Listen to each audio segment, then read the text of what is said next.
Sir हलताय కదా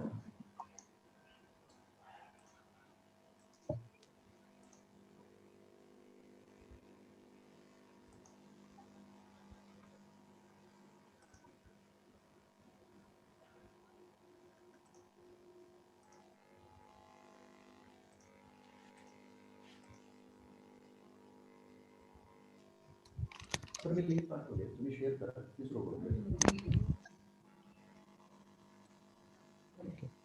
Principal sir, shall we start now?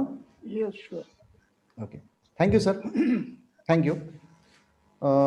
Participants have started joining this Zoom assembly. We declared the opening time as 10. So let us start right now. Good morning and welcome all on the occasion of this national webinar on the intellectual property rights, the perspectives, procedures, and relevance to Self-Reliant India mission. I'm Dr. Manoj Guzar, Assistant Professor and Head, Department of English, and the Coordinator of Internal Quality Assurance Cell, Professor Sambhajirao Kadam College, Deur, District Satara. And I would love to take this opportunity to welcome you all for this national webinar. Dear participants and friends, the first 2 decades of 21st century are known for innovations, not only in India, but the whole world is obsessed with research, innovation, novel ideas, and explorations.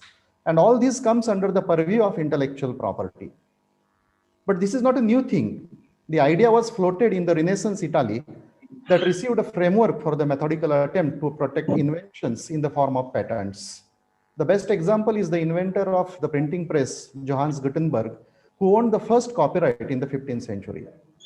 But when we talk of intellectual property, the first thing that appears is that it is a legal concept and refers to the creations of the mind, and there are certain exclusive rights under which the owners are granted certain exclusive rights to a variety of intangible assets. Today, IPR, that is intellectual property right, is an inevitable tool for the present globalized economy, and our government is also all well aware of the fact that fostering innovation is one of the sustainable development measures for the developing India. The government of India has devised its national IPR policy, and the vision of the national IPR policy is to develop an Indian republic where intellectual property stimulates creativity and innovation for the benefit of all. The policy highlights 2 things basically, the creation and the innovation.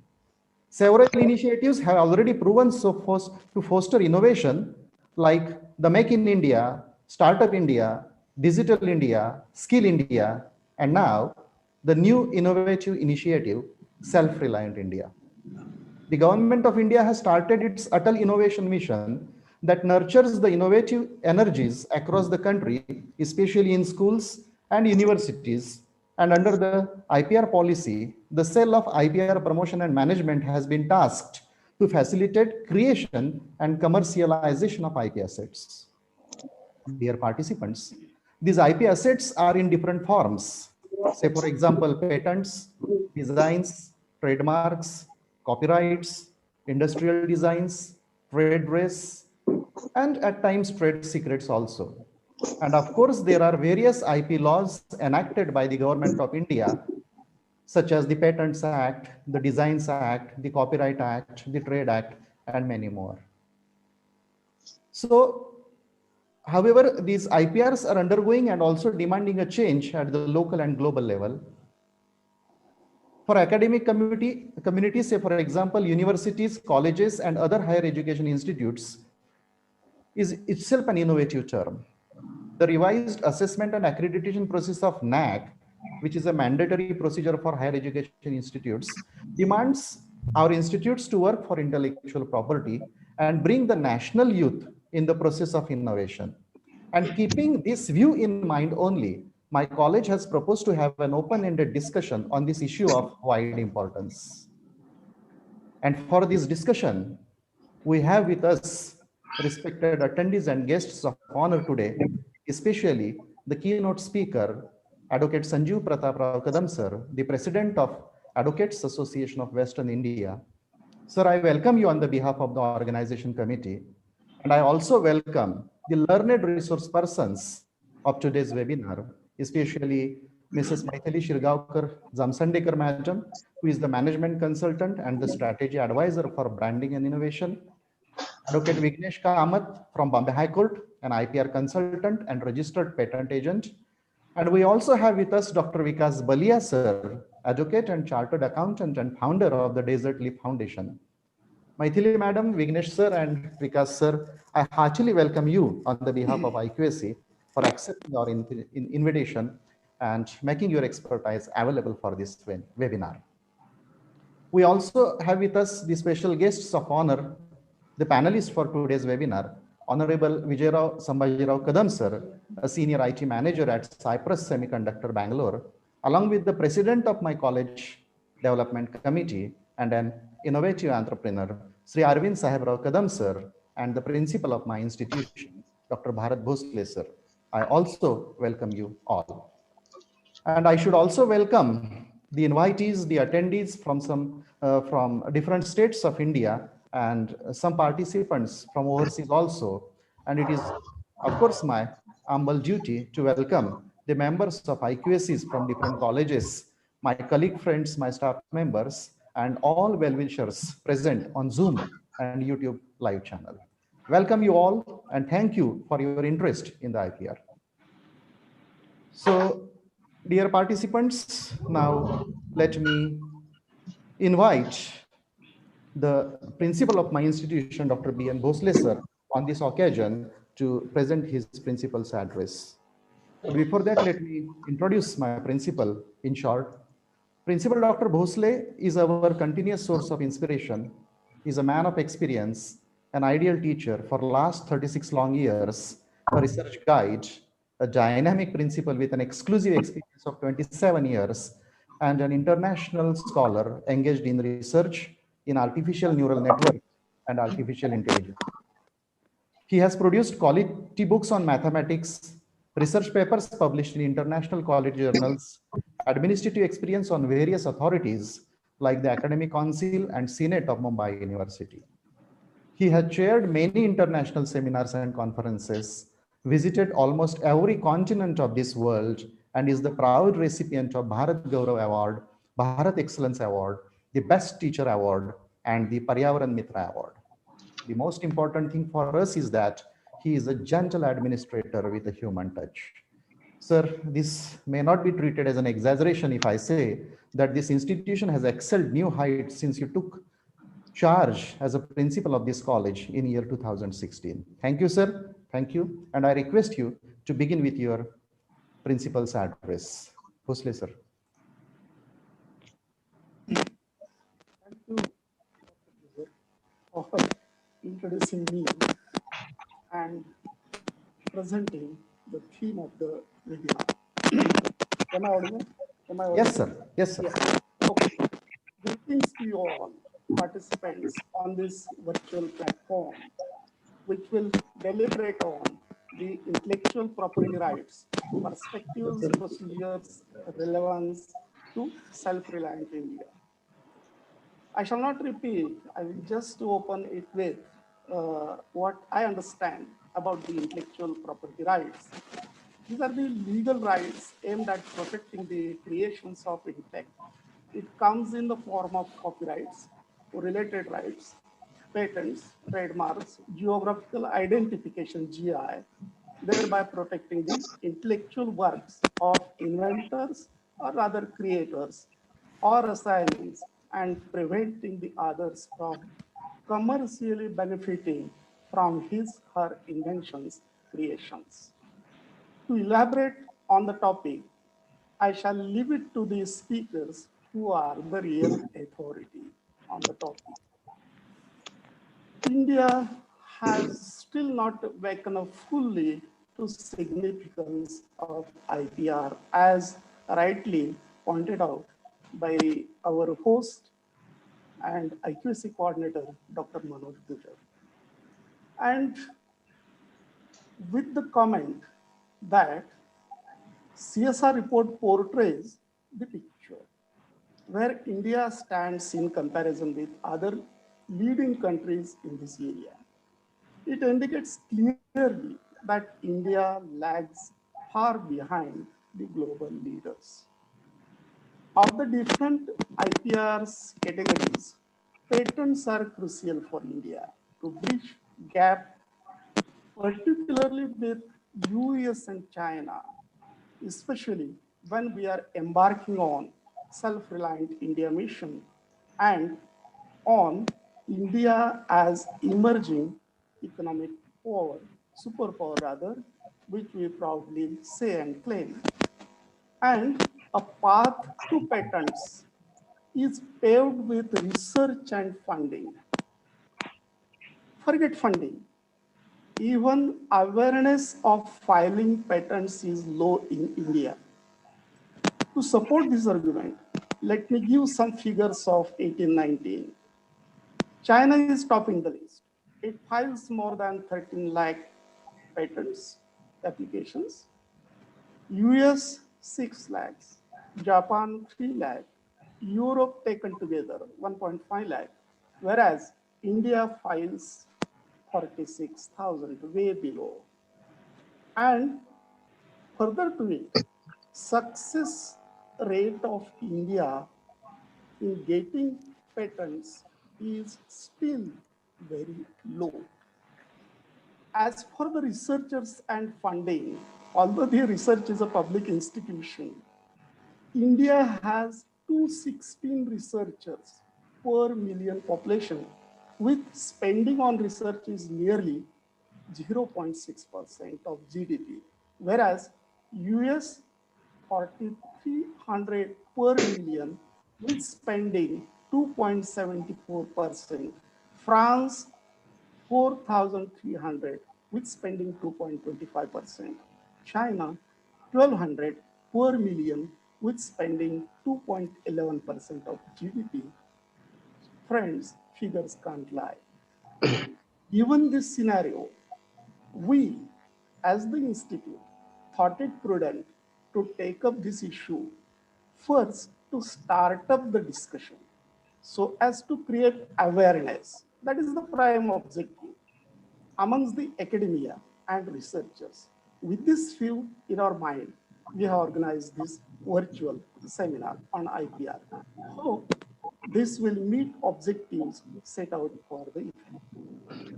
Before I close, I must mention with gratitude Advocate Amit G. Zamsandekar, High Court lawyer, and the chairman of Shikshan Vikas Mandal, my earlier institute, who has been instrumental in making this event happen, without which it might not have been possible to organize the very event with such a elite and crucial topic, elite for academicians. Thanking you all for joining with us on this virtual platform and taking part in this wonderful event. Thank you once again. Thank you, sir. Thank you for your address. It is only because of you, sir, that IQSC could plan, prepare, and make this national webinar happen. Thank you. Now, dear attendees, I would like to invite the President of my College Development Committee and Honorable Trustee of Sri Mudai Devi Shikshan Sanstha Deur, Shri Arvind Saheb Rao Kadam sir, for his formal inaugural speech. This young and dynamic President of my College Development Committee is a self-made engineering scholar, meritorious entrepreneur, and the founder of Innovative Engineering, an exclusive manufacturing firm, and the export venture of fishnet machinery across the globe. He is a man with a vision and well aware of his social responsibilities, which made him an active member in the various national and international professional bodies and social organizations such as Engineering Export Promotion Council of India, Maharashtra Chamber of Commerce, Industries and Agriculture, and the director of Rotary Club of Satara. Shouldering equal responsibility with the other trustees of Sri Mudai Devi Shikshan Sanstha Deur, he is the one who has been a key source of inspiration for all of us. He is a guide, a motivation, and a troubleshooter for all of us. And his vision is to lead this institution to the A-grade college in the NAC exercise and place this college as one of the best colleges from the rural area. And I'm sure he will lead us to follow his dream. Sir, this is not an exaggeration if I say that this institution is achieving different milestones since you took over the charge as a president of CDC. Welcome you, sir, and I request you to give your inaugural address. Kadam, sir. Thank you. Good morning, one and all.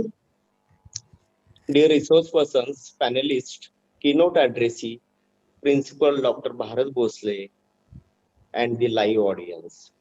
It's my great pleasure to deliver this inaugural speech, and at the very outset, I declare this national webinar on intellectual property rights, perspectives, procedures, and its relevance to Self-Reliant India mission, formally inaugurated and open for discussion. We have organized this webinar especially to explore the elements of IPR relevant to the Self-Reliant India mission and create awareness about it among teachers. Dear friends, why is USA the only superpower in the world? Why the countries such as Japan, Germany, UK, France, Russia, and China have more say in world affairs? It's because of their advanced technology attributed to the development of intangible assets. Dear friends, the power of ideas to drive economic development and growth is evident throughout the world. Intellectual property embodied in innovations is a main weapon to build a nation. Friends, ideas are an extension of oneself and of one's personality. It stimulates social progress and pushes people to further innovation. Right of ownership extends to what we create, and so right of property in ideas is a natural and absolute right and shall be protected. Friends, we protect our traditional property by means of armed guards or a robust fence. But can a producer of intellectual goods protect his intellectual property as like traditional property? Of course not. That's why IPR is desirable. It's just a statutory expression to the economic rights of creators in their creations and the rights of public to access those creations. It is aimed at maximizing social utility.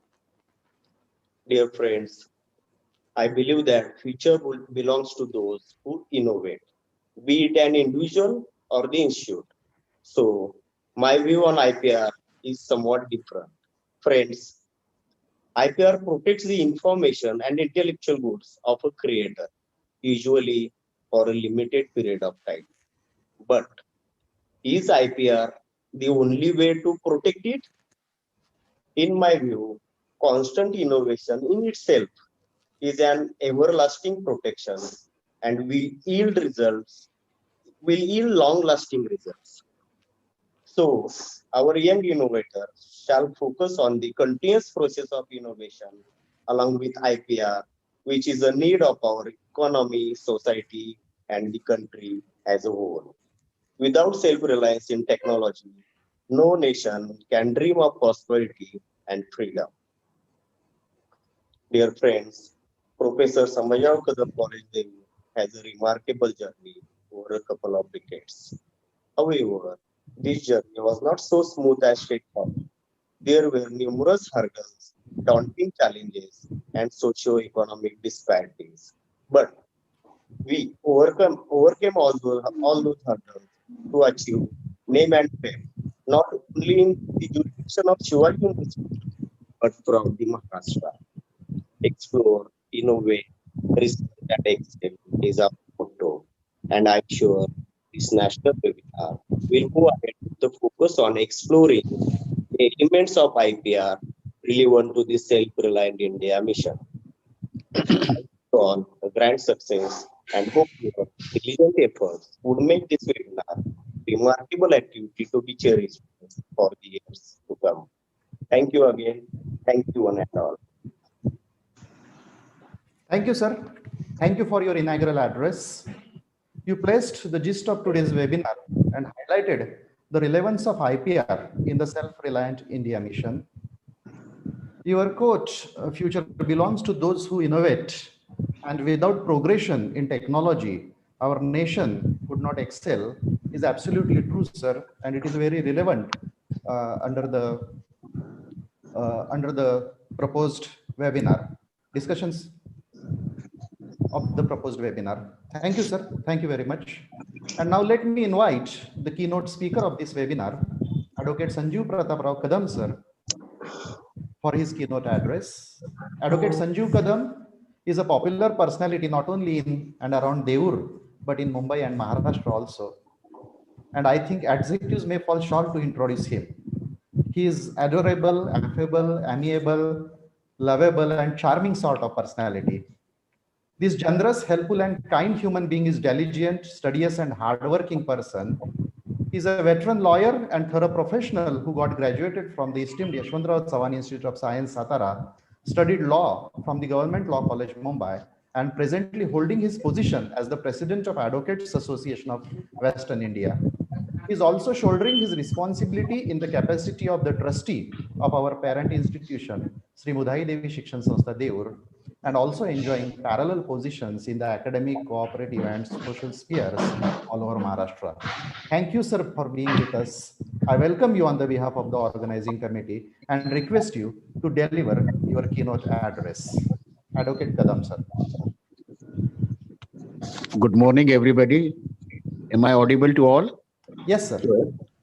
Good morning, everybody. I welcome all the panelists, Mrs. Maithili Shirgavkar Jamsandekar, Mr. Vignesh Kamath, my colleague at Bar, Advocate High Court, Dr. Vikas Baliyasar, who's also an advocate and a chartered accountant, Engineer Vijay Kadam, my cousin and my brother, Senior IT Manager, Cyprus Semiconductor, Bangalore, Engineer Arvind Kadam, as rightly said by Dr. Gujar, an innovative and a spirited and a energetic president of the College Development Committee, and my colleague as a trustee in our parent association.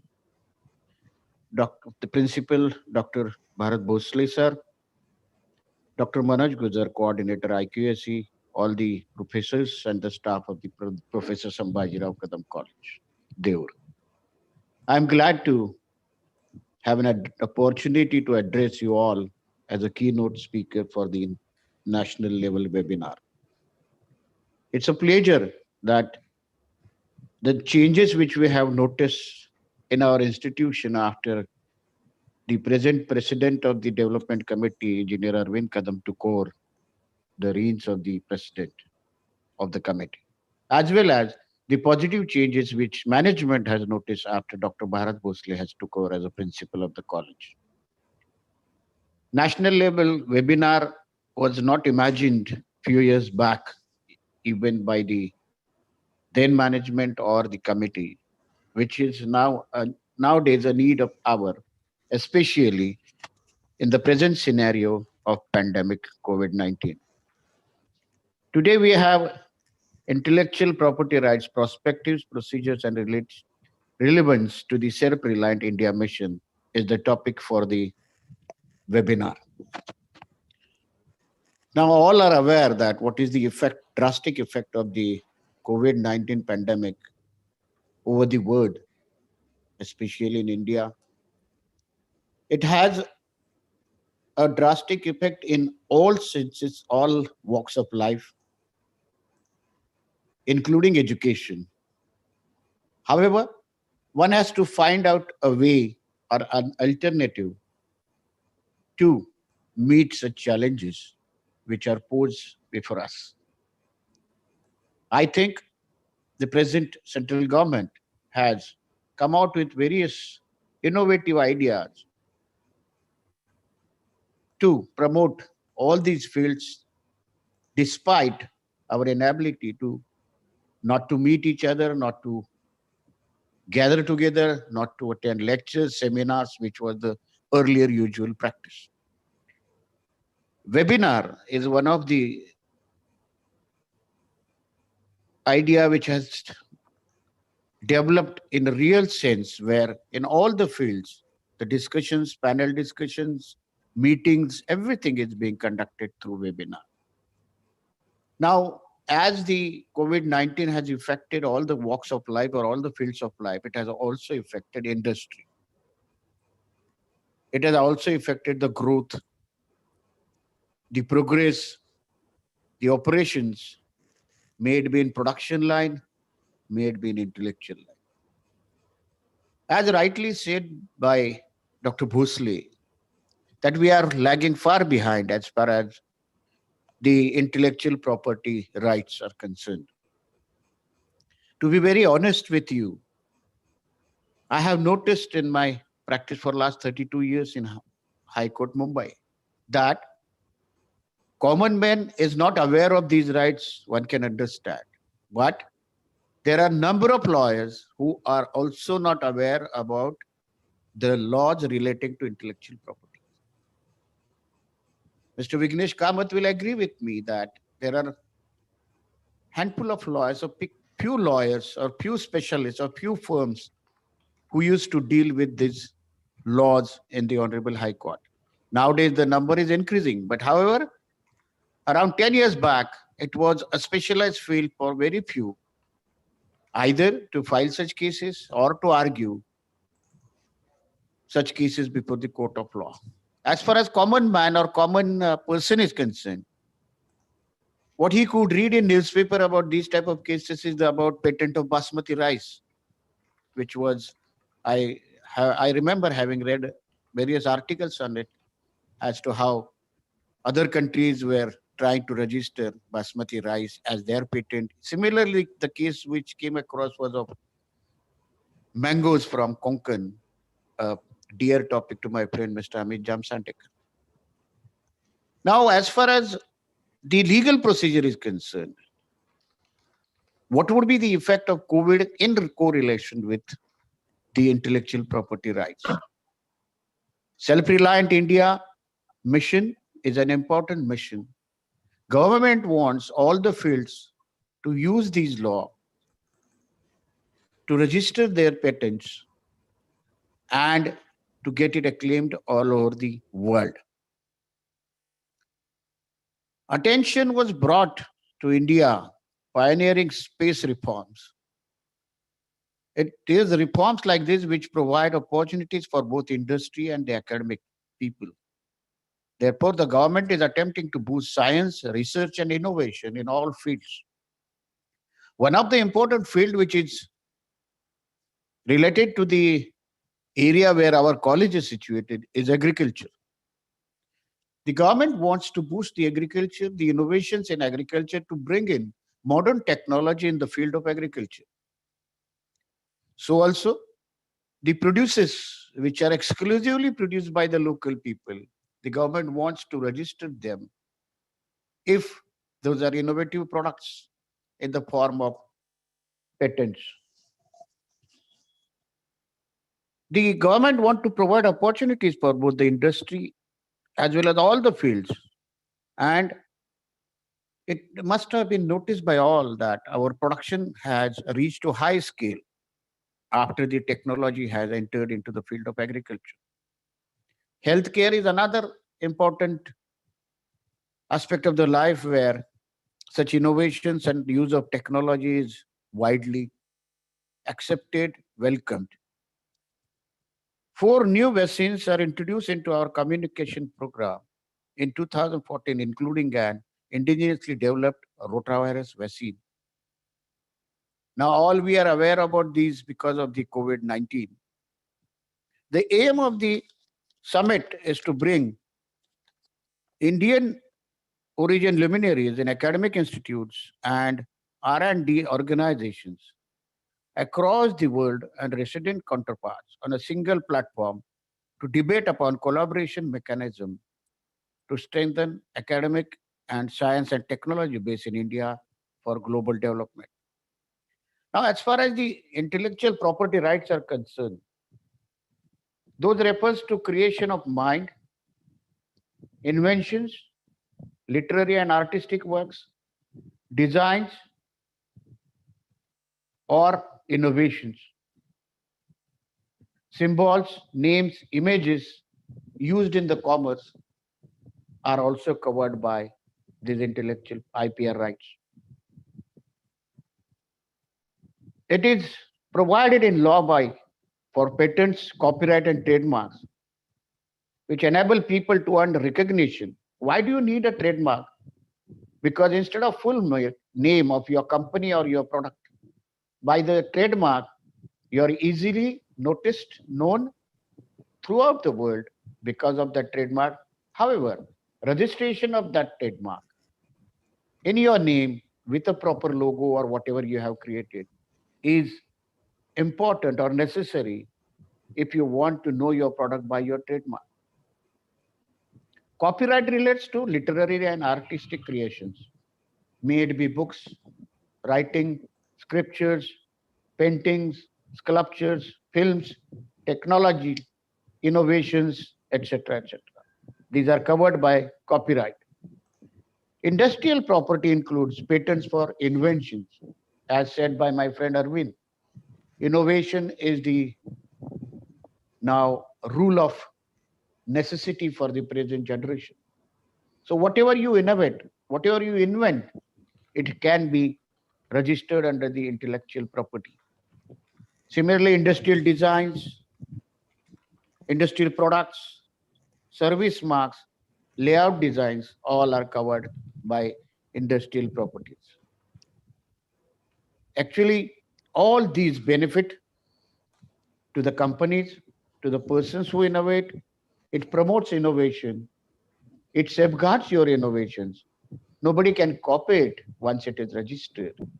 And if copied, you can sue that person or party in the court of law. It helps firms monetize their innovations and growth. It helps small and medium enterprises. It benefits consumers as well as the society. Because as a consumer, it's a right of a consumer to have the best product or to have the genuine product.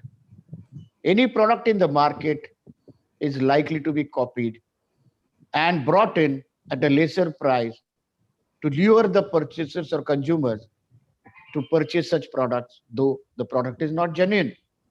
And here, the IPR rights come into picture. The trademark come into picture, the copyright come into picture.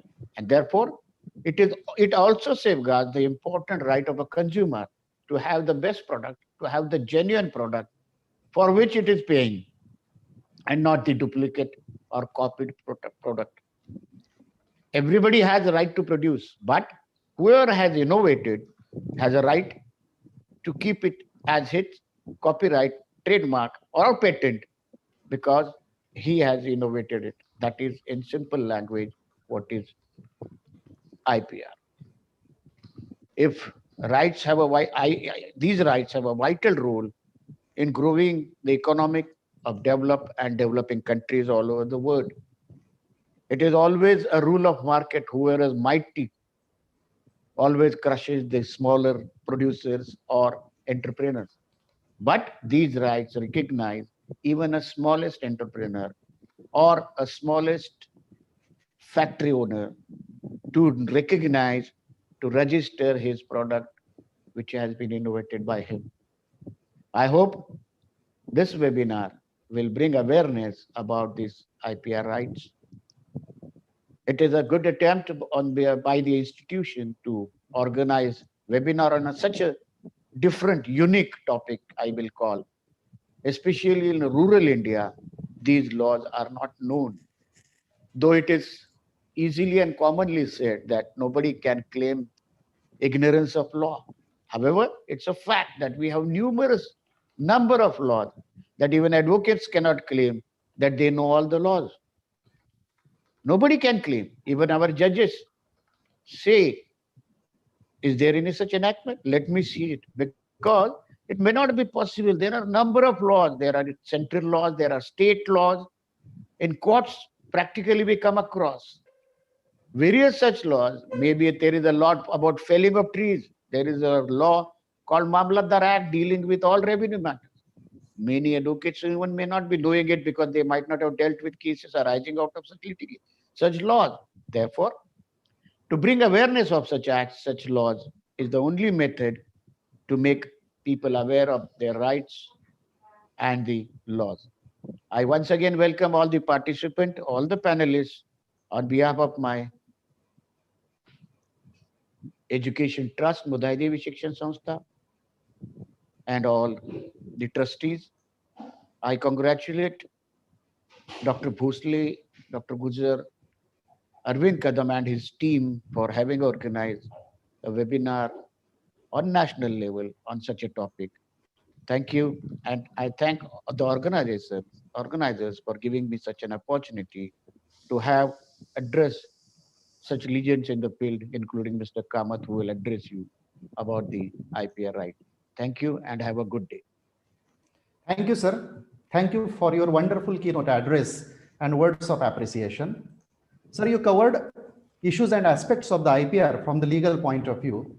And you also highlighted that the issues of awareness about IPR is a serious concern, not only for the common man, but for the learned people also. And you also presented the importance of the consumer's point of view, taking into consideration that majority of Indians live in rural area. Thank you, sir. Your delivery was pinpointed. I am sure that your address will be helpful to those who are interested in and also those who are experts in the field of IPR. Thank you. And now it's time to invite the first resource person of the webinar, Mrs. Maithili Shirgaonkar Jamsandekar, Madam. Maithili Madam is a management consultant with over 2 decades of experience working with the C-suite of companies. From startups to US $10 billion corporations, both global and Indian. She currently advises CXOs of growth stage startups, SMEs, and large corporations on strategic visioning, strategy development, corporate innovation, business excellence, and business process restructuring. Maithili Madam is also skilled in translating strategies priorities into operational level performance measures and targets for B2B, B2G, and B2C businesses. She holds Masters in Business Administration from the Business School, University of Oxford, United Kingdom, and a law degree from University of Mumbai, and also postgraduate in economics and postgraduate in politics from St. Xavier's College. She serves as a visiting faculty on strategic management at the Indian School of Design and Innovation. She is a certified yoga teacher from the Yoga Institute, Mumbai, a fitness coach from K11 Academy of Fitness Sciences, having branches all over India. Madam, I am feeling really honored and proud to introduce you, to greet you and welcome you on the occasion of this webinar. Thank you for being with us. And now the next half an hour is yours, and your topic of is innovation for self-reliant India. Madam, please. Thank you so much, Professor Raj. It's my honor and privilege to join such an esteemed group of people here this morning. It's a wonderful October Sunday. Thankfully, the storm has passed Maharashtra, so hopefully everyone's having a good sunny day on Sunday. I had never imagined to be among such an elite group of speakers, all the people who have just spoken before me and the ones who will speak after me. I also realize that I'm between a group of academics and lawyers. I probably represent the third, vertex of this triangle, which makes innovation possible in the country. So, if you are the academics who are basically involved in research and create intellectual property, and then there are the lawyers who tell you how to protect that intellectual property. I'm representing, I would like to think, businesses which like to use the intellectual property to their advantage and grow the business output of the country. So forgive me if I sound somewhat more colloquial than a lot of my esteemed academic colleagues here. I'd like to zoom out a little bit from the topic of intellectual property, because where I work, where the field in which I work It's a lot more about application of all these intellectual property rights that are created and protected. So let me zoom out a little bit. I have a very brief set of slides here, which I think will help the audience to also relate to some of the things I'm talking about. So let me, okay, apparently screen sharing is not allowed. Okay, I have allowed Oh, is you. it? Okay, yeah, I should be able to do this now. So please give me just 1 second to do this.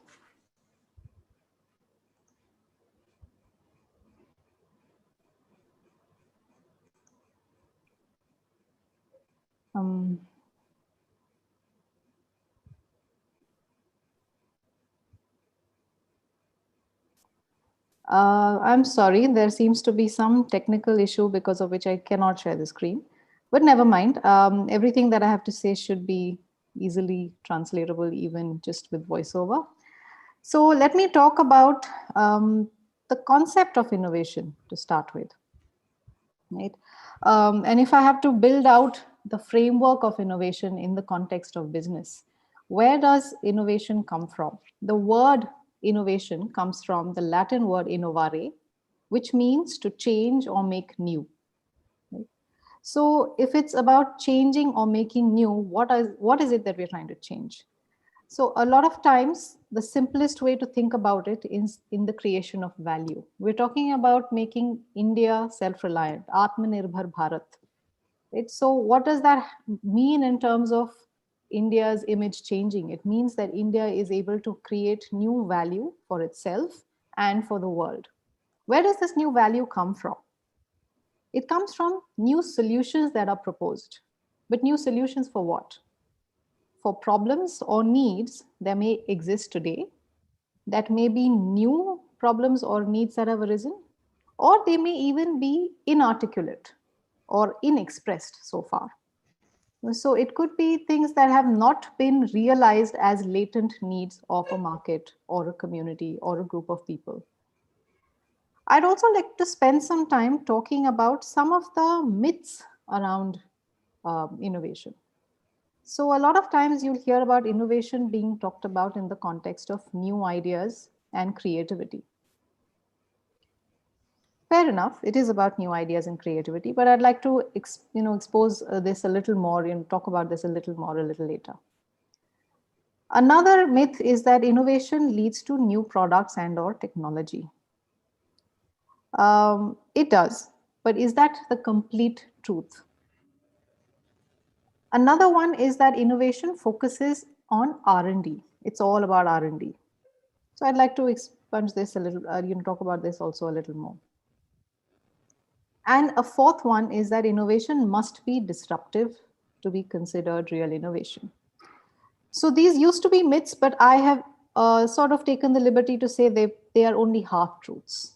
Okay, they are not necessarily complete truths. We need to understand a little more about innovation to be able to see what it means for the country and for businesses and for people that are trying to create something new.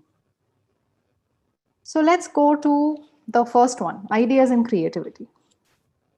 Yes, it is about ideas. Without a new idea in terms of how to provide value, a new solution to a problem that may exist today or maybe in the future even. But it is also about knowledge sharing. Because innovation really takes off when you're able to collaborate with other people. Imagine creating some IP and keeping it yourself, never using that. Does that lead to innovation? I don't think so. It means that you're able to share that with somebody else and make something usable out of it so that there is innovation. But the biggest thing about ideas is that they must be executed. So the process may be through collaboration, but the execution and implementation, a successful implementation, is what helps us find innovative value in something. And what is execution about? What does successful execution mean? There are at least three aspects to it. It must be done with a certain amount of speed. Things where you let anyone and everyone else catch up with you will not mean that you're creating anything new. If you're leaving the space open for a lot of other competitors to do what you're trying to do, that won't make you the innovator. The second is scale. It has to be something that can be used at a certain critical mass, at a certain basic scale. So that's important again in execution. If it's restricted to a very, very, very small group of people, it won't necessarily be innovation. It will be a new invention. It can be an experiment. It can be a successful experiment, but it won't be innovation because it does not have a larger appeal to a larger group of people. And finally, sustainability. It has to be something that lasts longer than just the current period. It has to be something that can be used for a relatively longer period of time. Of course, we are living in an era today where things are just changing so rapidly in almost every industry imaginable. And yet, there are certain periods you can define until which innovation, whatever you create new, must be relevant and usable. Let's come to the second half truth, that innovation is about products and technology. Really? What about services? So, if you've seen how e-commerce has taken off, and thanks to COVID has really taken off very, very quickly, the kind of innovation in the services field is tremendous today. In fact, most developed economies are much more about services than products. So offerings, when you consider any kind of offering that a business has to make to its customer, it could be in terms of product and technology, but also in terms of services. The next big bucket is of processes. And I'm sure my co-panelists here, the legal ones, will talk about how you can even patent processes. And there could be processes in business and at work which are manufacturing related, which relate to actually creating something tangible, but they could also be non-manufacturing related. So it could be a process about the way to extrude a certain kind of chemical from a certain material, but it also could be about non-manufacturing things like how do we hire people without actually meeting candidates in person. So what's happening today, for example, where everything happens online. So processes are also patentable. And of course, I'm relaying very, very simple examples here today. But think about everything and anything that's done in a business. And you can just imagine the number of processes there that have the space for innovation. Finally, the kind of innovation that we have seen in most recent times, especially in the digital and the connected world, is business model innovation. So imagine that the largest hospitality company in the world today, Airbnb, by market capitalization anyway, or by size of valuation, does not own any of the properties that it lets out. Uber, Ola, which have become regular names in our own lives today, do not own any of the vehicles that are used in their business. So the kind of business model that has been innovated here was unheard of. Of course, they're all running into trouble because current laws, current systems, and incumbents in the existing economy don't know how to receive these and how to integrate them. But did they disrupt the way that things were done? Of course. And in such a big way, in such a short period of time, that it's unimaginable that, just 10 years ago, we could have thought of this kind of a way of using services. So business model innovation can happen through innovation in channels and distribution.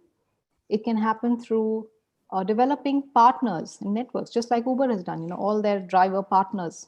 That's a huge network that they have, which provide their own assets. So Uber continues to be an asset-light business while being able to service such a large population and very efficiently. Customer experience. So customer experience is again something that's only recently become something that big business starts thinking about. But small business is also very well placed to be able to make this a differentiate. So what is IP about, right? It's about being able to differentiate from somebody else's product or from somebody else's creation. And can you imagine that the experience can also be tailored in such a way that it can be differentiated? But think about the biggest name in coffee chains, Starbucks. They became so big because apparently their customer experience was so different from everybody else's. So that's another way of saying that you're doing something innovative. And finally, finance, how you structure a company's finances, financial structuring, restructuring. And I'm sure my co-panelist here, Vikas Baliyasar, has a lot of examples here to cite on this particular aspect. So if you look at the scope for where innovation is possible, it goes far beyond products and technology. And I'm hoping and I'm sure that in a short time to come, our legal frameworks will also be able to take a lot of these other ways of innovating into account and be able to help business monetize them. Then we talked about whether innovation must be R&D, only about R&D.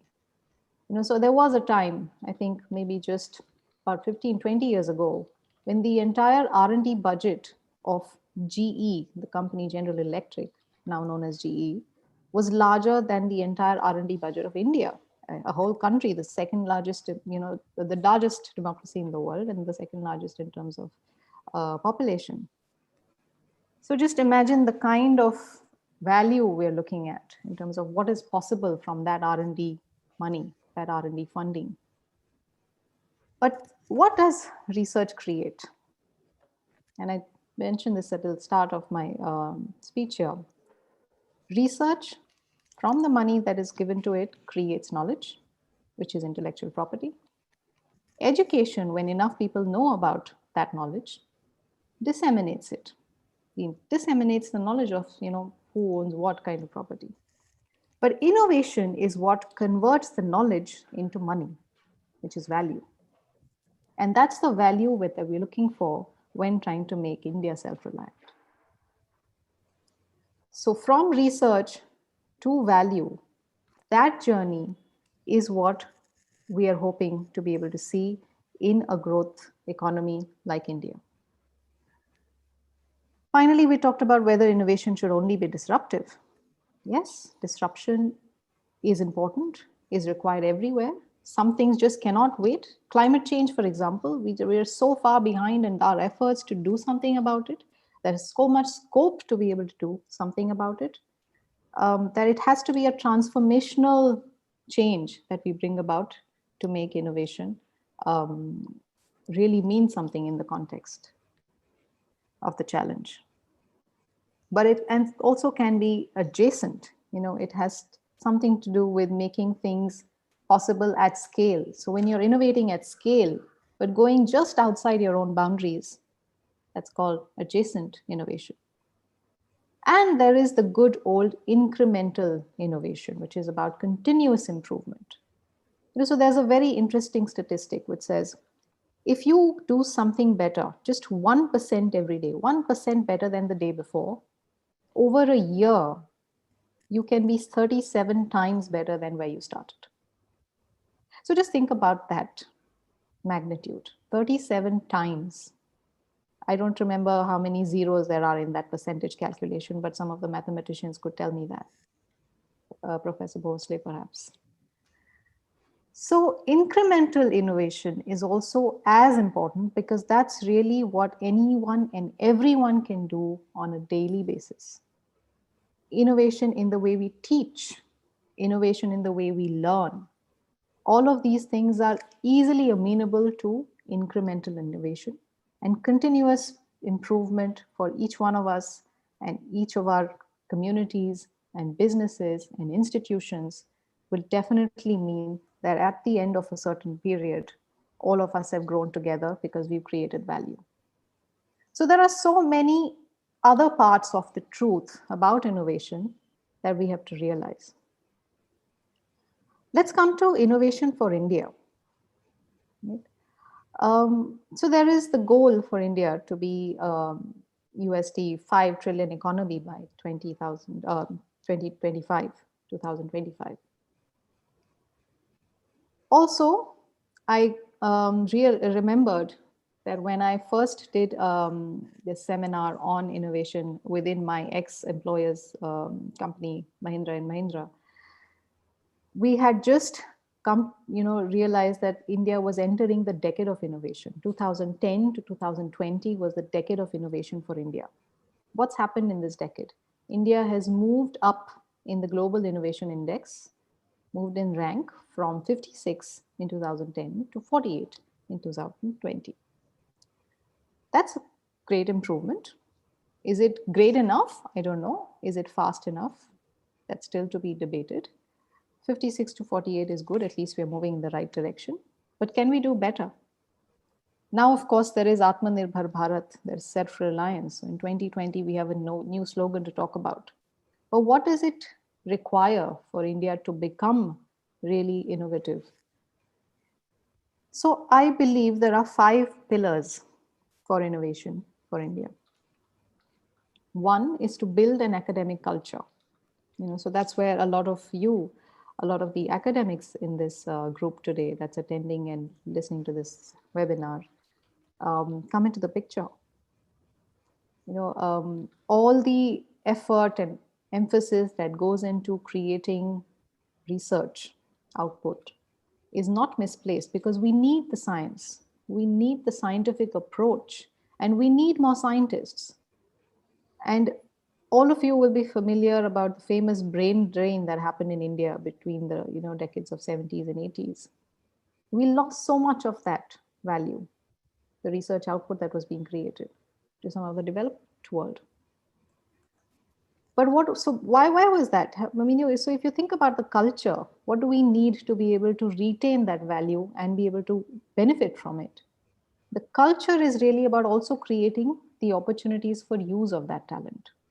You create the science, you create the scientists, but you also create science entrepreneurs, people who can convert the output from this research into value for the masses, for larger communities. So building an academic culture where you can move beyond the science and scientists to science entrepreneurs even. Secondly, enhancing IP education, the topic for today's webinar. So when I talk about IP education, it's not only about how the legal framework is able to address these topics, but also awareness about IP, and respected keynote speaker, Mr. Sanjeev Kadam, talked about this a while ago, that even a lot of the legal fraternity is not always aware of what are the laws that protect IP. But I would say it's moving beyond awareness when it comes to monetizing IP, because you need a certain amount of literacy around patents. And what does IP literacy mean? So if you just break that down, just talk about the word literacy. Literacy is about reading and writing, correct? Read such that when you read a certain patent document, you know how to bypass so that you can create your own. And write such that when you write your own patent, you're able to write it so that nobody can bypass it. So moving from just IP awareness to IP literacy is the next thing that we need to learn in our IP education journey. The third is about directing venture capital. So venture capital is where the funding comes in, right? It could be from sources like the government. It could be other, quasi-government bodies. It could be corporates. A lot of corporates today, the large ones especially, have their own in-house incubation programs to provide funding to new ideas and execution programs. But we have to move beyond just funding to risk-taking. So you need a little bit of adventure there. You see what I did there? The venture, taking on some adventure. You need a little bit of an adventurous spirit in being able to take calculated risks, so that it's not only about the funding that goes into building something new, but also taking risks on new ideas that may or sometimes fail. Fourthly, building infrastructure and institutions. So again, you would have heard about this somewhere if you ever read the history of America. How did America become a great nation? So it's not that they became a great nation and therefore they have such great infrastructure. It's because they put in the money into infrastructure that they became a great nation. So it's important to think about how we're building the fundamentals. India is known for Jugaad innovation. There are books written about it by several business authors and even academic authors. Reverse engineering, that's something that's a term that's only peculiar to India. But we need to move to fundamentals also. We need to institutionalize the way of learning about these fundamentals. So building infrastructure and institutions is critical as a pillar for innovation in India. And finally, developing meaningful policies. So we have to move beyond sloganeering to data-backed championing of growth vectors. So just, for example, having a lot of ways of doing things, electronically, everything can be done through single windows. Just a single window on your screen should be able to get you through. How do you crack that if most of the people in the country don't have access to an electronic device? How do you make it accessible? So it's important to think about the underlying means available to the people who are supposed to be beneficiaries of innovation as well. It comes about only when you have a scientific approach and you learn from the data at the grassroots level to understand what will work and what will not. Now, pillars for innovation in India, all of these things can work, but I don't want to sound like none of it is available because there are enough opportunities. India is this wonderful nation of so many dichotomies. So if you talk about, even when you talk about opportunities, there are things that you'll realize sound very bleak at the start. But there's always a silver lining because it just means there's so much scope to do something of great significance. So some of the salient features about India as a country: the massive scale, just the number of people in this country is enormous. There's so much to be done. Even if 2-3 big multi-billion-dollar businesses come up, they can't necessarily say that they have a market of the entire country at their hands. They can't say that. They still need to work hard to achieve it. There's just so much more to be done for any and every business. Diversity, it's just so different wherever you go. And therefore, diversity in needs, and therefore diversity in solutions, and therefore diversity in the possibilities of new kinds of innovation to come up. And surprisingly, but funnily, and also ironically, poverty. Anybody who says India is not a poor nation is just lying to themselves. But what poverty does is that it forces anybody who's trying to reach a certain scale and truly innovate for creation of value to think about how to make things accessible to the lowest common denominator. And when you try to break that challenge, when you're trying to really address that challenge, you come up with innovations that are relevant not just for India, but several populations outside this country, new not just to India, but new to the world. And just think about the top ranking countries on the Global Innovation Index. They're the smallest countries you'll find somewhere in an obscure part of Europe, perhaps. And there are like city states which are also part of that list, the top 10, the top 20, barring a few like USA and Russia. They're all very small nations. Unfortunately, they have not been able to crack the accessibility problem. They have created value, but they have not been able to provide things at scale at a really meaningful, reasonable, and low cost to people because they are not able to experiment at that level. Whereas in India, we can actually test it because we are always thinking about how is it that the lowest common denominator, the common man on the road, the lower than the middle class population, how can that person access this? So it's an important opportunity not to miss and not to disregard. COVID-19, the pandemic that struck humanity and doesn't seem to be abating anytime soon, has created another huge set of opportunities. And again, the keynote speaker referred to many of them: healthcare, food distribution, digital infrastructure, even security. How do you make sure that everybody feels safe wherever they are in their daily routines? So several opportunities that have come out of the pandemic and immediate things that one can do. But I also believe that there are certain areas where India has a right of ownership.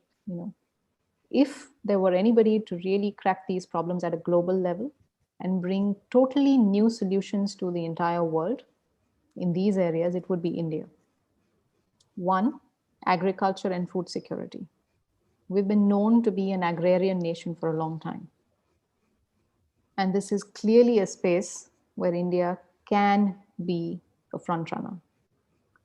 Unfortunately, our agricultural universities are still languishing for lack of funds, for lack of attention, for even lack of interest by students. But we need to change that.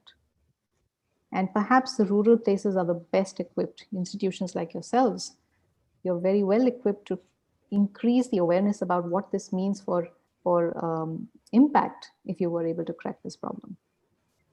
Primary healthcare. Again, COVID-19 has brought this reality to us in a very big way. So primary healthcare is another very big area where we can make a huge impact. India can really be the front runner in this space. Again, because of the accessibility issue. How do you make primary healthcare at reasonable cost accessible to the lowest of the low? That is another huge opportunity for India to be able to make value from. Telecom. India is already the largest in terms of the number of subscribers of telecommunication services. We also have the cheapest cost for data and telephony in the world. We have to be able to capitalize on this, increase access for people, and really be able to say, this is new for everybody, for the entire world. And environmental sustainability. I think these 4 areas, agriculture, primary healthcare, telecom, environmental sustainability, these are definitely places where India can say that this is where we are first, in terms of global access, and we're creating new solutions for the entire world. So there is really an opportunity now for India to say, let the I in India stand for innovation. I want you to think about that for a minute. Let the I in India stand for innovation. And now also think about, leaving you with a question, what's the role that you can play in this? Thank you. Thank you, madam. Thank you, madam. Thank you. I have a question for Maithili madam. Yes, please. So, madam, you gave examples of agriculture and then primary healthcare and then telecom. But Yes. environmental sustainability, what examples can you give us on the environmental sustainability? How India can be ground for innovation in environmental Sure. sustainability? So the reason I say that India has a right to own this space is because if you look at the traditional practices that we've had in India, if you look at the large agrarian base in India, you would realize that a lot of our communities are also very self-sustaining. If you look at the rural lifestyle, for example, if you really looked at the traditional practices that were in place, they're very self-sustaining. They're meant to be in harmony with nature. They're meant to be in harmony with our surroundings. They're meant to create less waste, if any waste at all. And I think this way of looking at lifestyles, if we are able to replicate across many more communities, and especially the urban part of the country, rapidly urbanizing part, and unfortunately losing touch with its rural roots, then we'd be able to really change that. I think the brilliant natural wealth that we have in terms of solar energy, Just the sun shines down on this country like nowhere else. Only Africa can probably compare. If we are able to make that a meaningful, value generating resource for us, huge opportunity there. So it's about practices that we learn from using local materials. And all these, mind you, are already part of our traditional approaches. It's just that we've forgotten them in the last 50 odd years, trying to ape the West, unfortunately, for too long. But if we're able to revive them, and if we're able to look at our natural resources and be able to do, again, first to the world, new to the world, the first time anywhere globally, there's a lot of opportunity there. Agree. Thank you. Thank you, madam. Thank you for your wonderful session on IPR. You covered almost all the essential aspects of IPR, and you discussed IP in terms of different terms. Especially, you highlighted the importance of research and development in IP, and also suggested 5 pillars to develop IP in India, especially building an academic culture, enhancing IP education, directing venture capital, building infrastructures and institutions, and developing meaningful policies. And you also highlighted the importance of developing agricultural sector, health sector, telecom sector, and environment sector for self-reliant India. That was really wonderful one. And it was nice to listen to you, madam, on IPR. Thank you. Thank you so Thank much. you once again. Now, let me move towards the next session of the discussion, and let me invite Advocate Vignesh Kamath sir for his delivery. His topic of discussion is intellectual property as a pillar to support the Self-Reliant India mission. Advocate Vignesh is a high-profile resource person for us today, and he holds high academic and administrative positions. He is BTech in Mechanical Engineering from National Institute of Technology, Bhopal, and LLB with honors in IPR from Indian Institute of Technology, Kharagpur. This proud IITian handles all kinds of civil litigations, arbitration, and dispute resolutions, and advice in respect of IP rights and protection. He is a registered patent agent, has worked at a prominent law firm in New Delhi, where he gained experience in prosecution of Indian patent applications and is rendering assistance on matters relating to intellectual property. He is well versed with various facets of Indian patent prosecution in the fields of electrical, electronic, telecommunications, automobile, electromechanical, ICT, and medical technology inventions. Vignesh sir, I sincerely welcome you and thank you for being with us. And now I request you to begin your presentation on intellectual property as a pillar to support self-reliant India mission. Please. Thank you, sir. Thank you very much. I feel I'm the most one of the youngest members on the panel. True. So hope I cope up with my lack of the years that I've been through. Thank you very much. IP as a pillar. When we think about IP, we should think about a pickle. For example, every household has this one relative who makes amazing pickle, and there is always an association made with that. Whenever you eat that pickle, the association is made with the relative. The pickle tastes unique, so that association is intellectual property. The pickle is used using a specific technique which is unique, and then that technique is protected, generally protected by the families, the recipes. So those recipes form part of trade secrets, as we call it in IPR.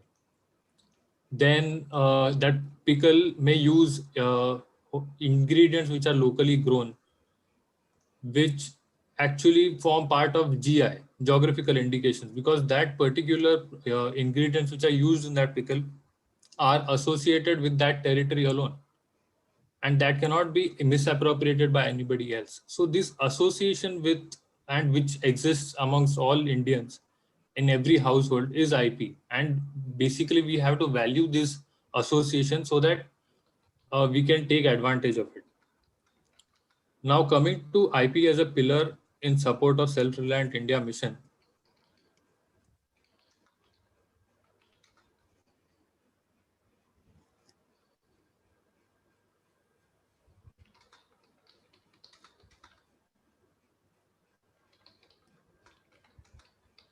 Basically, India, what happened was IP, if you look at historical perspective of IP, it originated as kings and sovereigns gave certain rights to certain people as in the form of letters patent.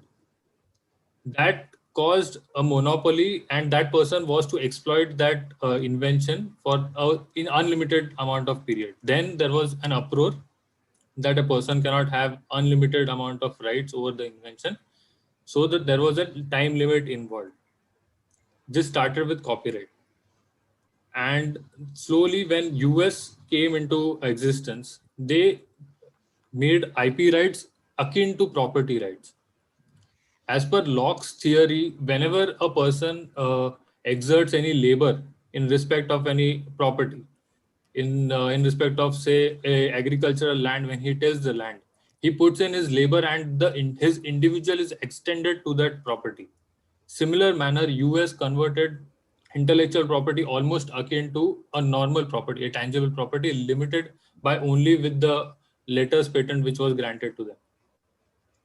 So they could assign it, they could license it, like they could, like they would any other property.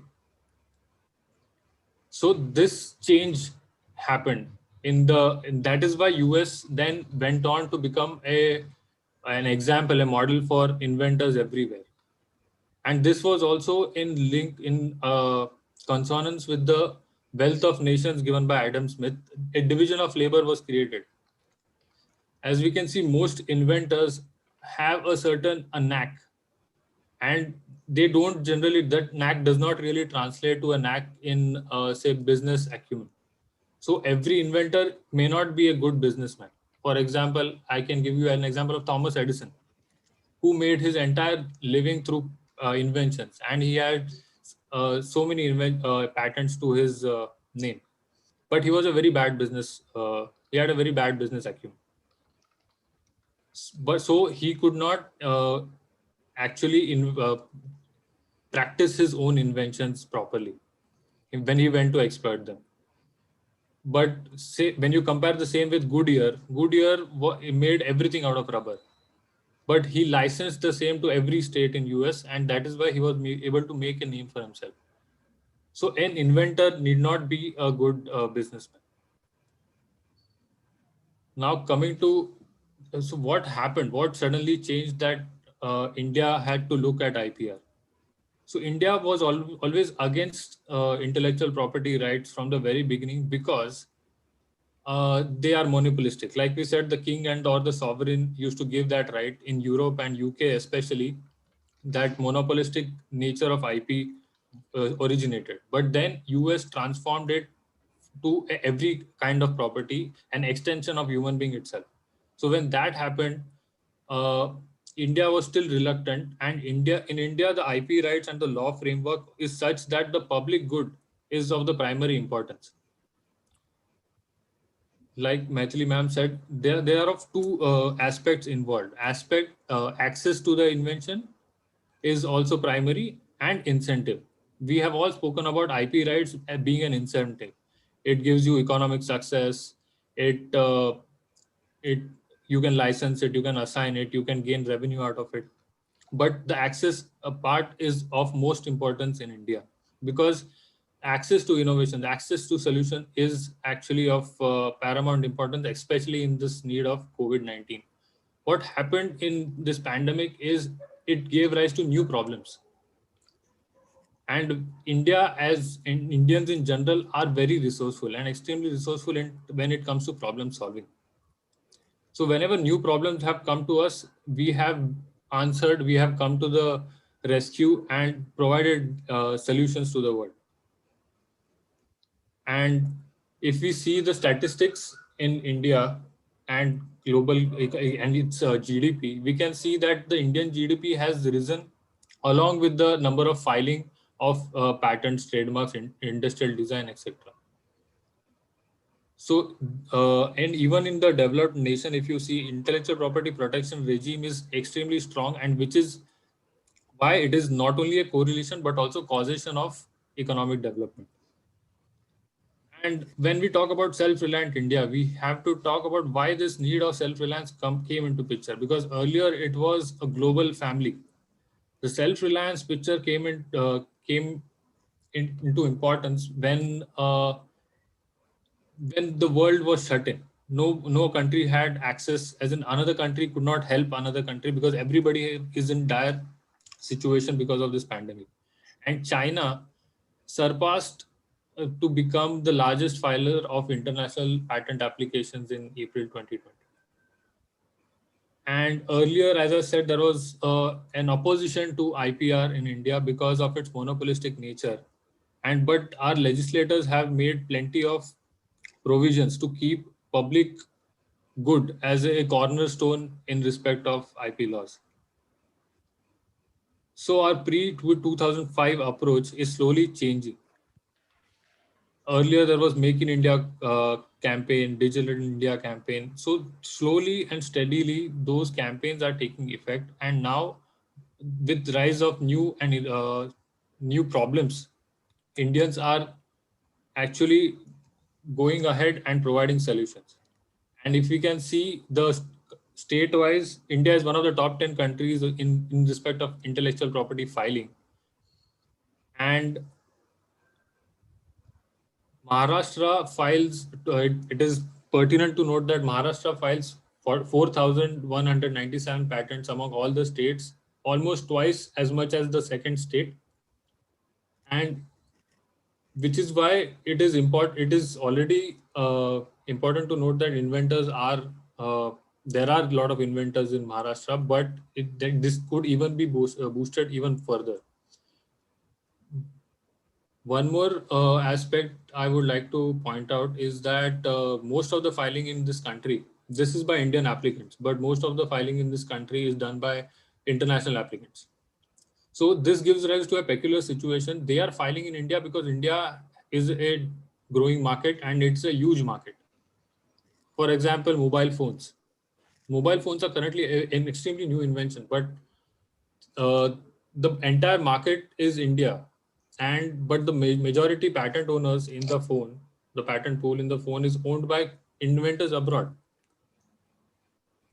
So, but they are not aware of the peculiar problems which Indian people face.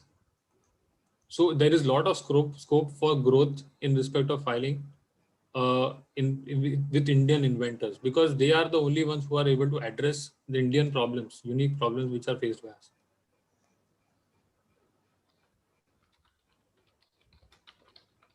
So uncertainty created by this pandemic gave rise to there was four specific areas which was focused on, which is basically healthcare, which is the primary concern because of the pandemic, agriculture and food processing, and education and infrastructure.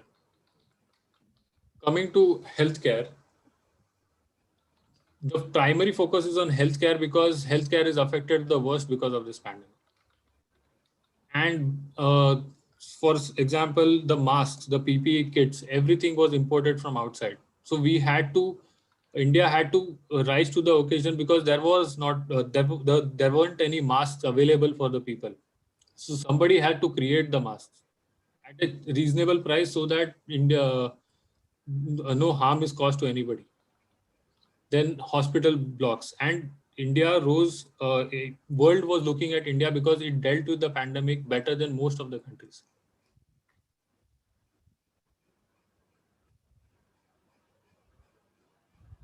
So Indian innovators, domestic innovators, developed quality healthcare solutions which is at par with global competitors. In record time, we created personal protective equipment and manufactured it to almost with production of almost 5 lakh PPEs per day. Then apart from medicine, digital hospital and patient management are other areas where Indian innovators found innovative techniques to address the issues faced by us. Low cost medical equipment is necessary because of there is dire poverty and a lot of people cannot afford the expensive healthcare which is available. For example, Spandan, there is a engineer from UP built an ECG device which could detect heart abnormalities with a match-sized box. He faced a problem. He faced a tragedy where his friend suffered from such heart disorder and was succumbed to it. So he, in response to it, developed a matchbox size ECG device which could detect if there is any abnormalities and inform the nearest hospital in advance. And even with respect to whenever we go out these days, the phones, the vegetables which we purchase from the market, they are not sterilized. They may have the germs from outside. So Indians, they innovated UV bags. A lot of UV was used in separate compartments to to basically get rid of the viruses so that it can be sterilized. There is one more invention called ozone net, which is basically like a box which uses ozone gas instead of UV, which was developed by NIT Surathkal, I believe, or NIT Warangal, which disinfects your vegetables, your shoes, your wallet, whatever you are wearing within 25 minutes. One more example from this is infection-free tap. This is a person in Leh. He came up with this foot-operated machinery where you could you don't need to touch. See, whenever sensor is used, it increases the cost of the device. He used, and he did not use any electronic devices. He did not use any sensor. He uses foot-operated mechanisms to dispense water and soap, so that there is no risk of transmission of diseases. And one more example to add is solar umbrellas. This aspect is also added in the sense, like Maithili ma'am said, we are not, the solar energy is the most unutilized renewable source of energy that is available to us, but we have not been able to tap into that. And this saves the solar energy and can be used at night as well. These are small examples of how this can be used in terms of healthcare. Now coming to agriculture and food processing. A large Indian population requires food and requires produce, and is quite dependent on agriculture. And it's made up majority of medium and small farmers. But the most inventions which is available in this industries are uh, made in with Western countries in mind, with large land holdings, which is not affordable and cannot translate or cannot be accessed by a small or medium farmer. So there is tremendous potential for agricultural startups, and there are several agri startups which have come about to enhance rural livelihoods with costs associated with climatic uncertainties, traditional farming practices. So basic need is for access to information in respect of these climatic uncertainties and information with respect to farming practices. We have seen lot of YouTube videos and lot of innovations where a bike motors is used as water pump. It is because water pumps are being stolen from the farm sites. So India has to answer to that aspect by making a temporary and a portable motor. And with use of bike motors as water pumps, they are able to deliver water in the field and extract water to the field, or even extract water from the well. And even if bike is not used, people are using bicycles with as in unmotorized devices, so that it can be used for agricultural processes like tilling and harvesting. And with respect to food processing and being with climate change in mind, there are lot of inventions which are coming out from India, because the waste management is in a doldrum. Because of the sheer population, the waste generated is also very high. IIT Madras filed a patent for a biodegradable and antibacterial wrapping material. It is not only biodegradable, it's not plastic, and plus it also prevents food contamination. So this sort of wrapping paper, this sort of innovation will also help in terms of climate change. One more startup in respect of agri-tech is Systema Bio, which is helping farmers from Maharashtra, Gujarat, Karnataka with a plastic with a biodigester, which is basically made of not of plastic, of a certain uh, fiber. Instead of having a steel bio plant which used to disintegrate easily and used to have problems, a bag of biodigester which is safe for use is used by these farmers, and it got 12 million funding because there was such a need for this biodigester, and it is green energy because uh, it uses biofuel to give energy.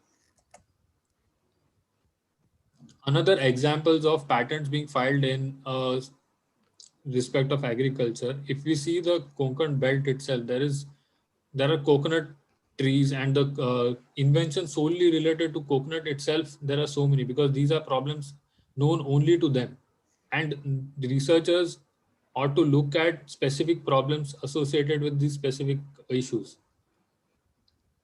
There is a palm or coconut tree climbing devices which uses only motorized, either a bike motor or it is used by a pedaling mechanism.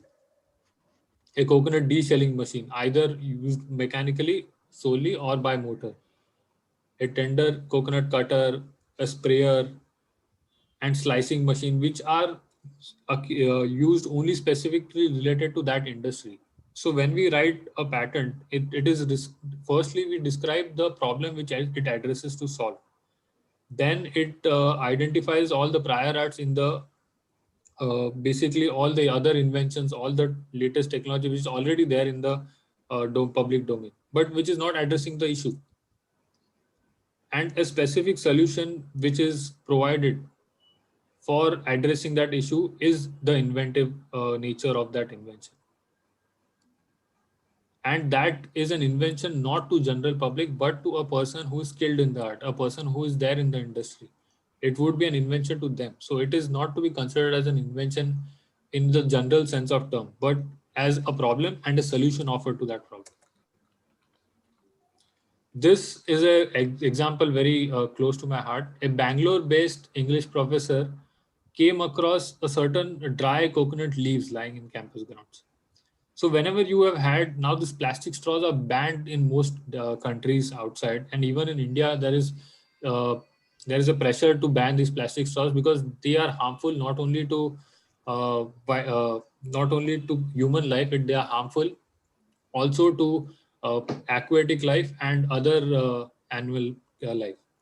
So in respect of that, there is a complete ban on plastic straws because they go and get congested in the respiratory systems of this aquatic life, and they're harming aquatic life in a large number. So, and also if you have drank from a paper straw, it gets soggy and you taste of paper now and then, and it cannot be reused. So he came across dry coconut leaves and he developed a unique coconut leaf straws which sells at 310 rupees a straw. So which is expensive, but he has received orders from several countries where these plastic straws are banned, and these straws are durable. They don't get soggy like paper, and it received a patent in 2018. Now, and he has also registered his brand name under Sunbird Straws as a trademark. So you would always associate this coconut straws with Sunbird straws. So this has led to his economic advantage, but is also economically sustainable. Another example is cold storage solutions for agriculture produce. What happens is that agriculture produce are perishable goods and they have limited uh, lifespan. So to increase the lifespan, it is necessary for having cold storage, but there is no affordable closed cold storage technology available. So there is a Thane-based agri startup, Rukat Technologies, which has come up with a machine called Sabji Cooler, which is a brick and mortar storage facility. It uses basically that latent heat provision where if latent heat loss is there in evaporation, it produces a cooling effect. So from that, they have invented this economical and sustainable as well as affordable means for these farmers to increase the lifespan of their produce. Another success story is of Mr. Nasimachari, who applied a patent in respect of reviving dead tubelights. It's a process patent. What happens in tubelights is even if one coil in the other end of the tube light is snaps, then it does not light up. So he invented an IC so that that tube light can be renewed and can be used again and again if one foil is broken. So he relit up about 10 lakh tube lights across the countries. He won a lot of awards because this is the sort of invention which affects a large number of people, and a large number of people face this issue. And reusing tube lights is actually very sustainable and very good for the market. Another affected field is of education. Because of this pandemic, the educational institutions had to suspend attendance. Examinations have not been able to be conducted. There are online, so there was a focus or a drive towards online learning too. So for that aspect, this self-reliant Bharat mission focused an aspect towards education. So we are now currently using Zoom, but there will be several other digital platforms which are being launched currently in the market with respect to addressing this very solution. Because Indians, being in a large number, they also have personal data, and it is not feasible or not advisable to have this personal data to be given or handed over to conglomerates or companies which are situated abroad. And other aspects, and now that people are not able to go from one place to another, other mechanisms as to online payments, online aspects. Even in agriculture, there was one more invention where it's called blind agriculture, where a blind person also can detect the moisture content in the plants and address the issue.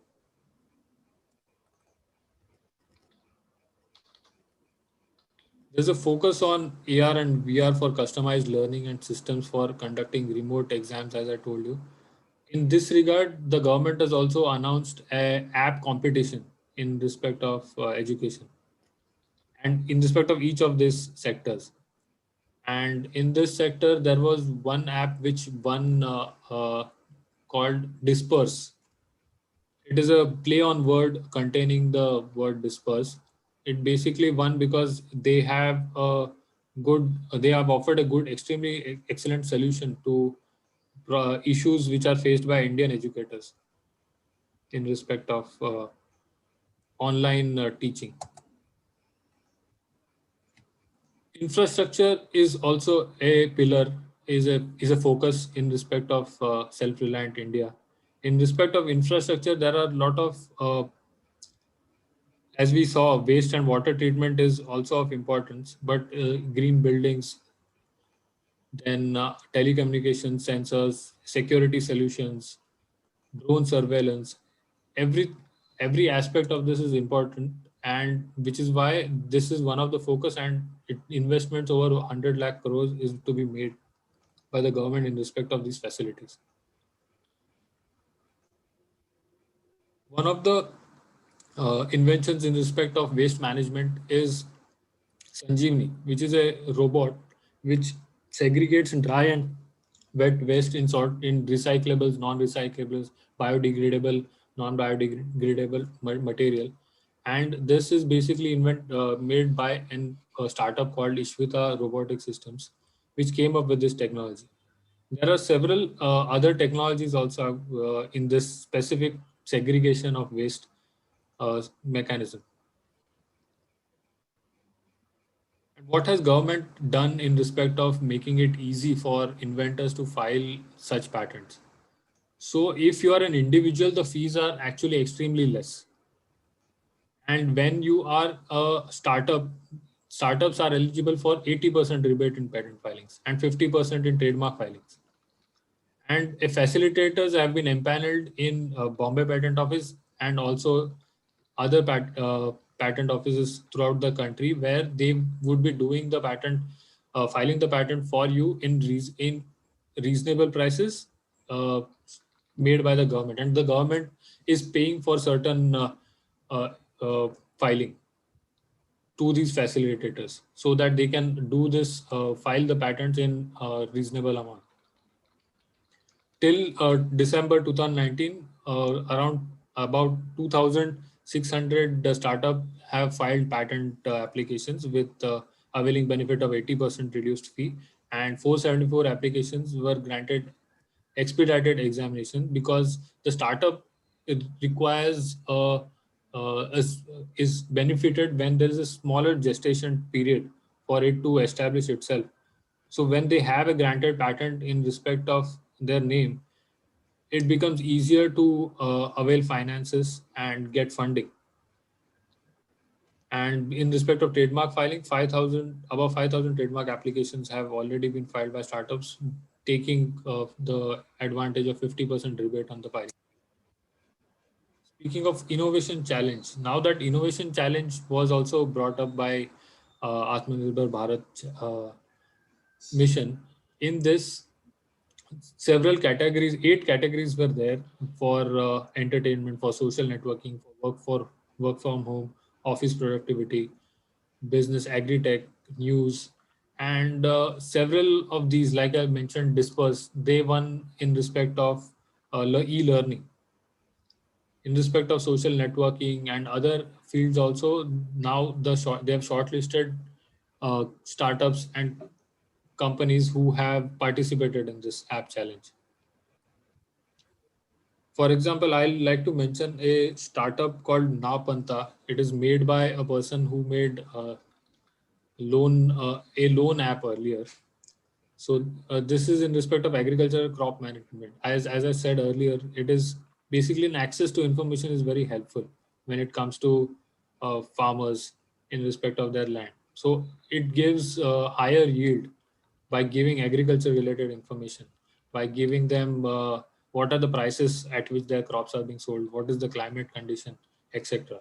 So this was helpful. They had around 50,000 downloads in the first year itself, and then now currently it is above 1 or 2 lakhs.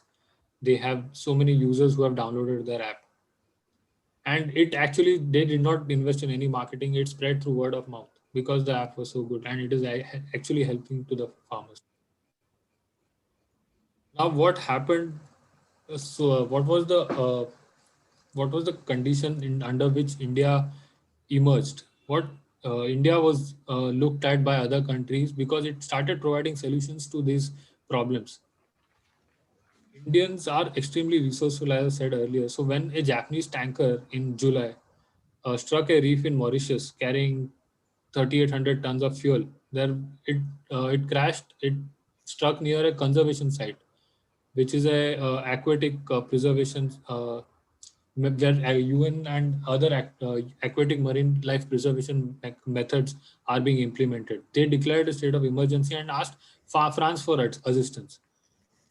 And India sent its team, and it used a sorbine pads. It's developed by a Bangalore-based graphene nanotechnology startup, which produces the sorbine pads. It absorbs 86 times its weight, and it is very light. And these pads can be reused 6 to 7 times. And these pads were used to extract the oil from that oil spill, and which is why there is this boost towards environmentally safe practices. And traditional mechanisms of Indians are such that they are sustainable by their very nature. And being as in, I had to rely on this audiovisual assistance to give this talk. I would also like to show this video in respect of spoons, which are basically, they can be consumed. I'll just let this video speak for itself.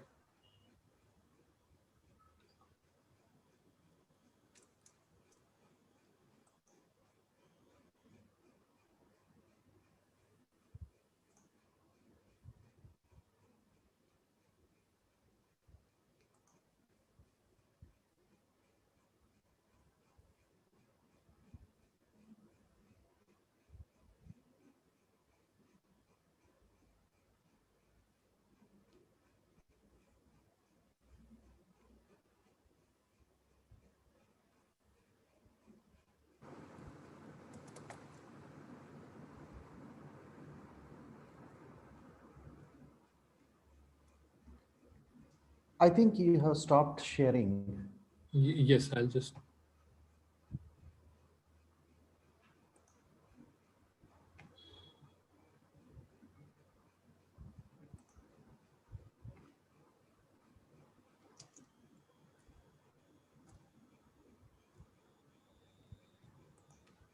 Can you all see the video? Yes, we can see video, but audio is not there. Will you please check a button saying share computer audio from your Yes. system? Yes.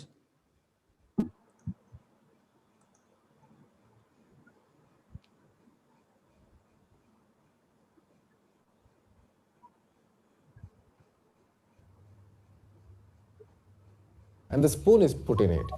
So as he was putting the spoon, I ordered for idli sambar, and the spoon is put in it. So as he was putting the spoon, I grabbed it from his hand, I ran my thumb on it, it was greasy.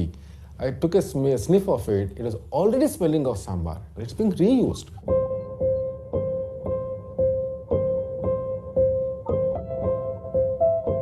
We know plastic has got so many chemical complexes in it, phthalates, chelates, bisphenols. These cause cancer, these leach into food, they don't biodegrade, but still we're using a whole lot of plastic disposable cutlery.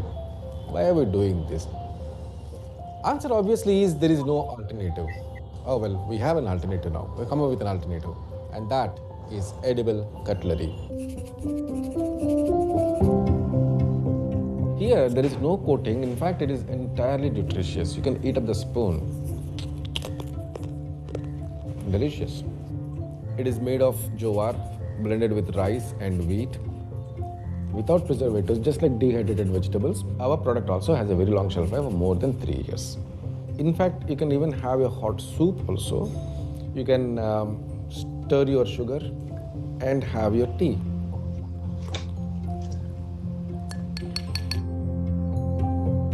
You can eat it up. You don't want to eat it, you can just throw it. It decomposes within 4 to 5 days. विश्वास नहीं हुआ, पहले बार देखे तो लकड़ी समझी मैं, मगर गांव में स्टार्ट होके काम शुरू किया बाद साग में डाल के अपन खाए, बहुत टेस्टी रहता madam.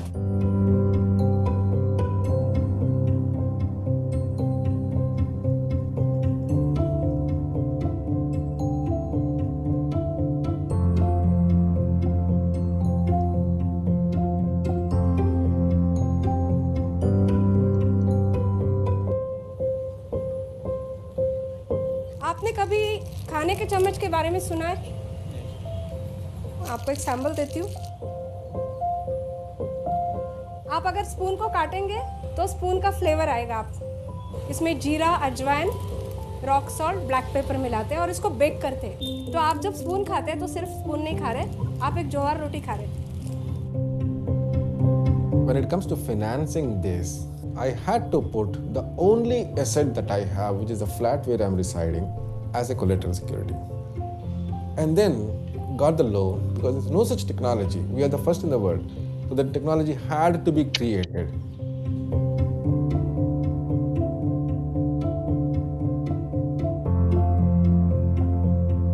I brought in this edible cutlery and trying to promote a market for millets and motivate farmers to move away from rice. Plastic is very cheap, true, but I can make it as cheap. I can, with volumes. And once when I get the volumes, I get onto the farmers directly and start procuring raw materials directly from the farmers, in which case my spoons will be as cheap as the plastic spoons.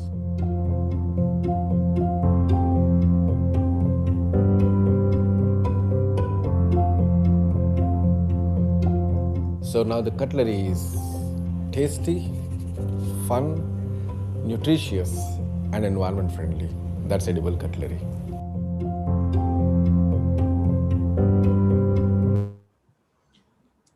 So, on this note, I would like to end my talk with respect to this is what I wanted to highlight with respect to innovation, where India has to offer unique solutions to unique problems. Thank you, Vignesh sir. Thank you very much. There is a question for you from Maithili madam. That Maithili madam asks, what mechanisms are available today to inventors and innovators to gain access to IP expertise? So there are empaneled patent resources in respect of patents on the government website itself. They are empaneled to assist new inventors and innovators to file patents and give them information about patents. With respect to trademark also, there is a specific empaneled resource available on IP India site where they can approach them and their IP will be registered on a nominal cost. And currently, due to the Startup India, there is a lot of discount. As I said earlier, 80% rebate for startups in respect of patent and 50% in respect of trademarks to boost such innovations. Sure, Vignesh, I have a question for you. This is Vijay Kadam, Yes, sir. one Yes, of the trustees. So, what are the typical fees for processing the patent? So for an individual, an application would cost 1,600 rupees. Okay. And then there's 80% discount on that. Yes. Right now. For an individual, there is no requirement for a rebate because the startup becomes a company, right? So which is why the rebate is provided to the company. For an individual, it is already the lowest. For startups, it comes around, it is less than 1,600. I see. Thank you. Any questions? Okay. Thank you, Vignesh sir, for your words of authority on intellectual property. You attempted to define IP in the simplest manner, giving different examples, and you highlighted your delivery from the legal point of view also. You also informed regarding the legal support and facilities for the startups, and your audiovisual was really a wonderful one. I'm sure that the live attendees must have appreciated your studious presentation on the IPR and must have enjoyed your session. Thank you. Thank you very much. And now it's time to introduce and invite the next resource person, Dr. Vikas Baliyasar. Dr. Vikas has a master's in mercantile laws and his doctoral research is on securitization laws. He is a lawyer and rank holding chartered accountant with a passion for sustainable living ideas and a wide exposure to several areas of law, finance, management, and policy making. He appears as an arguing counsel and also is an adjacent faculty in many institutions and lectures for CA, law, and MBA students. Dr. Vikas is the founder and managing partner of Legal Sphere, a law firm in Jodhpur, Rajasthan, with a network of offices across India. And recently, he jointly started an accounting and tax outsourcing unit with partners in New York. He is also involved with the Satya Gyan Foundation, a non-profit company dedicated to women's literacy issues based in Banaras, and has founded the Desert Leaf Foundation with his sister and a close friend to undertake projects of lasting value. At the forefront of his endeavor has a non-profit tennis academy and Kitabo, an exclusive and country's largest children's literature festival. Vikas sir, I'm really feeling honored to introduce you and feeling privileged that you are one of our resource persons. Thank you for being with us. I request you to take charge of the live screen and present on re-engineering intellectual property rights, strategies to nudge towards self-reliance. Please.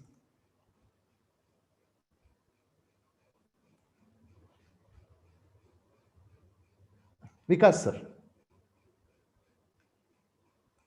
Please unmute your system, sir. Yeah, can you hear me? Yes, sir. Yes, sir. So Manoj, I was saying, on the contrary to what you said, it's my privilege and entirely my privilege to be talking to all of you. And in fact, after hearing some lovely things in the first part of this session, it's already been enlightening for me. And in fact, I was almost tempted to sort of step out and order the edible cutlery on what Vignesh showed. You know, it is I've had to restrain myself and be part of the session. Also, you know, I only wanted, you know, I am a lawyer by profession and I'm used to always showing another perspective, not in terms of disagreeing with what is there on the plate, but generally. And in fact, it was really, my things are made easier because Maithili actually set the tone of what I really wanted to sort of take you further down. And Vignesh has already sort of addressed some of those issues, and which in itself shows that we are already moving from the sort of beaten path to seeing IP also in an innovative fashion. IP also itself needs innovation. And as John Rawls, the famous jurist, put it very nicely, that the way things are does not determine the way they ought to be. And that is what, we've been wanting to see in the IP world. Mostly, why, before my, giving in a different perspective, different perspective is the wrong word, in terms of how to really let India charter its own path and all of us, and not go down the monopolies that are created traditionally with IP. Let me give in 2 or 3 things before I roll on. Why IP plays such an important role today more than ever before, and it will continue to play. Just see history, how it played out in terms of who's sort of controlled whom. And it's always been a function of scarce resource and its control. If we go back many thousands of years ago, once agriculture came into place in humanity, and suddenly, and civilization took its root, we found that land was the most scarce resource because most of it was occupied by nature and not really in man's control. And you saw feudalism as a method of governance really take its shape. And we know how it panned out later on, that it was not really so great for the rights of individuals.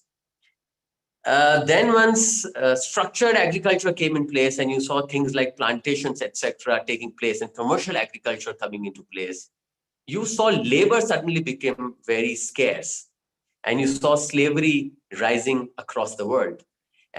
These governing philosophy and social political things have essentially been a function of how scarce resource came to be controlled and what economics required. So we saw the world go through slavery. And once the next phase of transition came in, you saw slavery going out. It is not just a coincidence that these political freedoms came in just as how the world was changing with new innovations and a different kind of scarce resource coming into place. So post that, once industrial revolution started taking place and the scientific theory sort of took root in the philosophical mindset across the world around the 16th and 17th century, and religion gave way to scientific discovery, you saw capital becoming the most scarce resource, and all economics were funded by capital. And once capital became the most scarce resource and the world clamored to control capital, you found imperialism coming into shape, and the world saw the rise and dominance of imperialism, of how we now call it imperialism, but go back 300 years ago, and you saw that that was essentially whoever controlled capital could control everything else. And innovations were all in the field of the dominating innovations were in engineering, industry, sciences, and how discoveries were made. But come 20th century, and suddenly, especially the latter half of 20th century, where the post Keynes economics or the financing of countries started taking place, capital started coming in abundance. But what really became scarce now was intellectual property, because all innovation, all new things were coming in not through physical products, as Maithili had actually set the tone, that why are we looking only at physical products or processes for physical products? It's the intangibles which really started ruling everything else. And we all know, once it's the intellectual property or the knowledge, we call it the knowledge economy today. I think 200 years down the line, as we today talk of imperialism and slavery, I think 200 years down the line, somebody would be talking of the knowledge economy so negatively if we really don't check ourselves and see IPR in a completely different regime. So, but the fact of the matter is that today the scarce resource is the knowledge. In future, it might be something else. And we'll talk of that as well. With the internet revolution coming in, the information is no more the critical resource. It's how you implement it. And that's where, again, I go back to what Maithili was trying to explain. But currently, it's the knowledge. Whoever controls knowledge is essentially controlling the whole of the world. And I may sound very, political in that, but that's not the endeavor. It's essentially to see that where the critical things come in, and then we'll connect it to why it's so important to move towards Atmanirbhar Bharat. So that is the reason why IP becomes so important today. More important than land, more important than labor, more important than capital. It's one who owns the knowledge. And when I talk of knowledge and IP, I'm really not talking about IPR. Intellectual property is not just what is protected or what we see as intellectual property and protection is granted, whether it's a patent or it's a copyright, could be anything. In fact, the much larger part of knowledge remains in an unprotected domain. That does not make it non-IP. It essentially is intellectual property. And that is where it becomes so important to see that how we harness, nurture, and take forward that intellectual property. Because, no legal protection does not mean that the intellectual property will not be created, will not be used, or will not be exploited. So I think when we're talking of an Atmanirbhar Bharat a project, what is more important, and more so in a country like India, to harness, protect, and really commercialize the unprotected and unacknowledged intellectual property. And in fact, Vignesh had very, rightly put, and how he started was that India was traditionally not in favor of IP. And that is why, if you see the history of India over the last few thousand years ago, it's been entirely on an oral tradition basis. You were not to write down and protect, but you would just pass it on from people to people, and everybody in the community would know and share the knowledge. And that is where we really need to rethink of how our entire IPR, the intellectual property rights regime, is structured.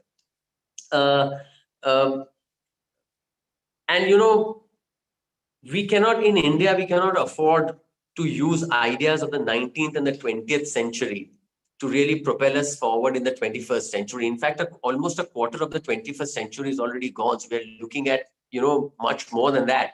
And I think we'll have to sort of think out of the box and to solve the 21st century problem. And the biggest problem, trust me, would be environment and nothing else. And for that, the protected IPR regime would, in fact, is far more problematic than to have an unprotected IPR regime. No protection in terms of monopolies does not mean that there is no regulation. In fact, so far, and that is where I will be taking you forward, is that let us not think of intellectual property as different from intellectual property rights, as different from, we should always think of these three things as different, as intellectual property rights, and creating monopolies based on the intellectual property rights. They're three different things. The entire legal mechanism and a whole focus of commercialization has been to commercialize and exploit and create monopolies based on the intellectual property rights that are created based on intellectual property. I think we need to de-link the three and focus on the IP and not IPR and IPR monopolies. And there can't be a fixed formula, to create something. We talk of the large, the Googles and the Apples, and they're all based on intangibles today. Apple is partly intangible and partly tangible, but Google is entirely on intangibles. But how do you create that behemoth? It's not really that, you create, you give incentive to startups and suddenly you'll end up creating a Google or an Apple or a Microsoft. it's an ecosystem which is required, and the ecosystem requires an acceptance in addressing failures far more than successes. So we have classic examples all over, but just see, the large crocodiles we talk of, the female crocodile lays about 100 eggs, and it's only one or maybe two which goes on to become a full-fledged adult crocodile, which is going to rule the entire land and water that it lives on. It's similarly for startups and intellectual property. If you create hundreds, thousands, and millions, some of them will actually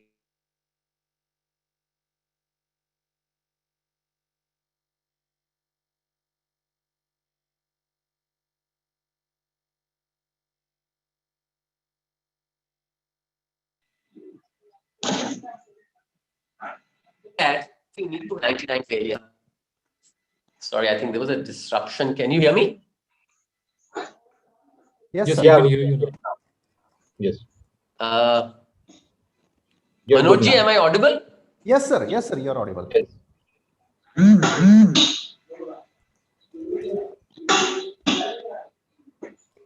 Manojji, am I audible? Yes, sir. Yes, sir. Yeah, go ahead. Please go ahead.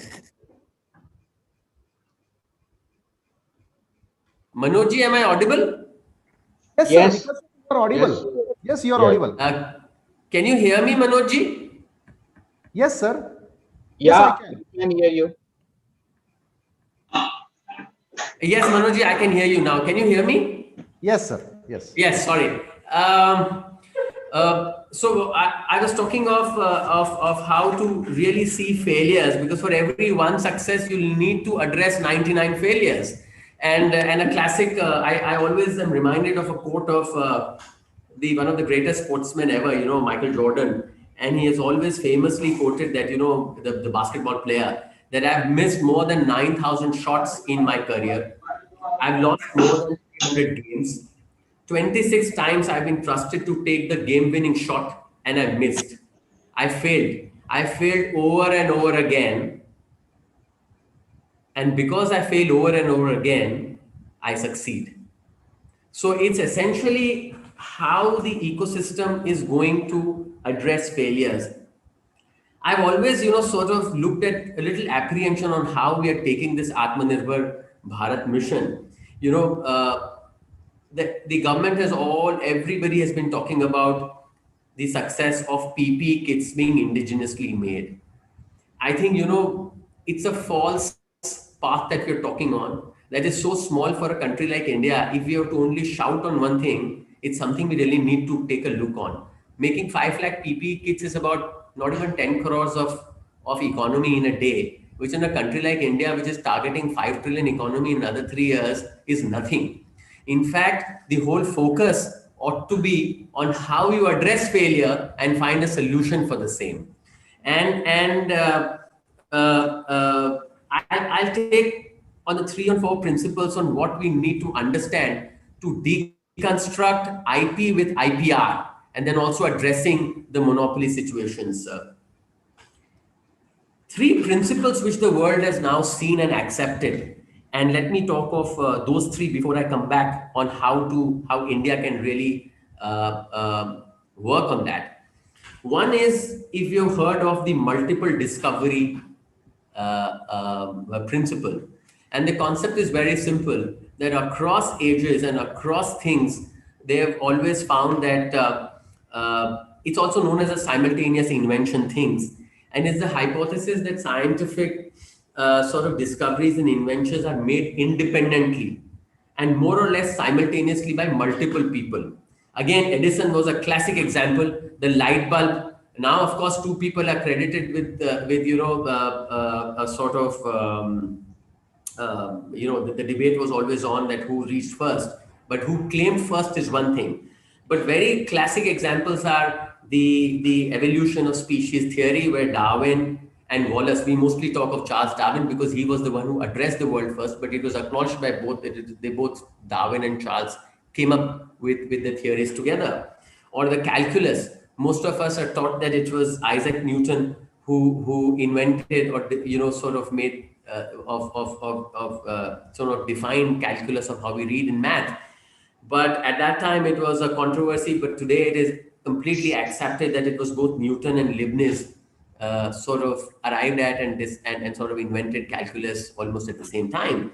Ditto for discoveries of oxygen, for magnetism, and things like that. So, giving a monopoly to the person who merely claims it first could be an antithesis to creating a self-reliant nation, because any monopoly, whatever we create, is always bad for the entire system. So what we'll do is, if you want to substitute a Chinese or an American monopoly and are going to sort of substitute with an Indian monopoly, for the common man, it's as bad. For me, it really doesn't make a difference if the product comes from China, America, or an Indian monopolist, as long as it comes in with undue profits going in because of a creation of monopoly. It really doesn't help anyone. So when IPR philosophy is talked of, we must also recognize that merely reaching there first may not be the only one who's entitled to that for a monopoly right. The second, is again a very talked about and controversial principle evolved in psychology and philosophy both, and now used by scientists across, is the 100 monkey effect. You can Google it and find it. It is called the 100 monkey effect because the original research was done on monkeys in Japan. But the whole principle is that whatever is the basis of the phenomena of an idea, the idea spreads very quickly across different geographies. So the minute an idea is propagated, if you're not going to protect it by creating a monopoly through an IPR, it's actually going to spread very fast. So that is the second one, which we need to sort of consider when we're talking of what should be protected and what not. And the third, which is the most important, and these are classic examples, is the whole movement of open sourceware. We're talking of all IT, but before I talk on how open sourceware played out in the IT field, let me go back to where it all started. We all heard on how America really became big, and we all understand that it's the nation which really leapfrogged in its progress through infrastructure and IP, etc. But see whether the biggest achievements of US have been through creating monopolies or otherwise. So the first big industry which really sort of left the stamp of supremacy of America over the world was the automobile industry. So automobile industry, as you see today, would really not have been but for Henry Ford. But everyone talks of his management skills, but we forget what was his starting point. Very interestingly, there was a patent which was held by a gentleman, and because of which he completely controlled all the other automobile sort of industry. And this was by one gentleman named Selden. And the automobile... Hello? Am I audible? Yes, sir, you're audible. Yeah. So Henry Ford went on to challenge that patent rights, the rights created by IPR, and he won in 1911, which really paved the way for the automobile industry to use the tech that was coming in. But that's not really what I'm talking about. Because of that, where it led to was the collaborative, new association of automobile manufacturers was framed, and they developed patents, technology individually, protected them, but were available for use to the entire members of association, which in turn was the entire automobile industry. So by the time the US went into the Second World War, Ford had 92 patents to his credit, to his company's credit, but there were about 515 patents from other companies already in place, and all of them were being used by the entire industry. And that is where you see that creating a monopoly through a patent right may not be the only alternative of exploiting and commercializing the intellectual property. A far bigger need is of collaborative approach and taking the technology forward. Now just see how this has panned out in the 21st century. Elon Musk with Tesla was credited with some phenomenal new tech that was developed in the automobile industry with using cars on electric power. And his mandate, he renewed that vow, and his mandate was that he will make available the entire technology free of cost to anybody in the world, not just American Association players, in the world to use the technology. The only condition being that they will not, that any new technology that they build on the platform of Tesla technology will in turn have to be provided free of cost to other users of the technology. And it has really not stopped Tesla from innovating very quickly. And in fact, I think Sanjeev ji had, Arvind ji, set the tone for that the biggest incentive for innovation is not protection. It's the constant innovation. You keep, the biggest form of protecting is constant innovation. And that is what, Tesla has gone ahead and shown. See, the other industry which has really made US what it is today was the IT industry, the technology industry. India also is a big beneficiary of the same, but originally it all came in with that. And the open sourceware, because with Microsoft coming in its early days, was in favor of monopoly protection of intellectual property rights on software and product development. And there was a whole movement. Let me not get into the details of the same. But that movement really had an antidote to it when the open sourceware movement started coming in. Imagine what Microsoft did. Of course, Microsoft had taken a U-turn with Satya Nadella now, and they've now embraced open sourceware with open arms. But originally, the open sourceware provided all the developmental tools sort of there to be made use of everyone else. Microsoft, in fact, used that open sourceware technology, built its further tech, and then maintained and protected and a monopoly restriction on that. Now, that is something which the regulators have to ensure that nobody can retain exclusivity if that itself is built on common knowledge. Yes, regulation is required, financial incentives are required, economics have to be worked on, but they can all be worked on. There are enough models that the world knows now, which are financially viable models, which have poured in investments without creating exclusive monopoly rights. Automobile industry has seen that, tech industry has seen that, and those two, in a difference of 100 years, have been really the leaders of their respective ages and eras. Going forward, the big things will be not just public health, but genetics. And therein you'll see more and more monopolies playing out to the detriment of everyone else. The IPR has to have a regime which can actually deconstruct them. The fourth was the next step of open sourceware or collaborative IP was, as we, as a classic thing of copyright, it is known as copyleft. Vignesh would have practiced this, many times. That's an absolute polar opposite of a copyright. That copyleft is what Elon Musk has actually done.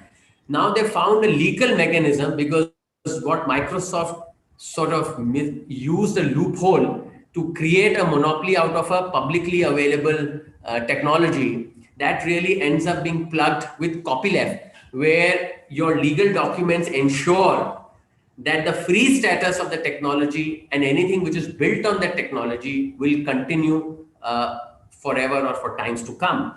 And that whole GNU project, which was designed by Richard Stallman, is there for everyone to see. I would really request everyone to go back and look up that resource and see the GNU project, which was launched way back in 1983. Now, coming back to how it should pan out in India. Classic example is DRDO in 2019 actually opened up the Defense Research and Development Organization. Two of them, their labs being in Hyderabad and Jodhpur. They have been at the forefront of tech innovation in India. And they've also realized this. And in 2019, they allowed free access to 40 of their patents to all the industry. So the inventor's obligation is to have access, to provide access, as Vignesh had pointed out, to provide access to the technology. And it is for the industry to commercialize it. Because the most important thing eventually is commercializing it. I'm using the term what Maitri had really explained it very well, that having an idea and creativity is one thing, but what it transforms to the next level is its usability and sustainability to the technology that is there.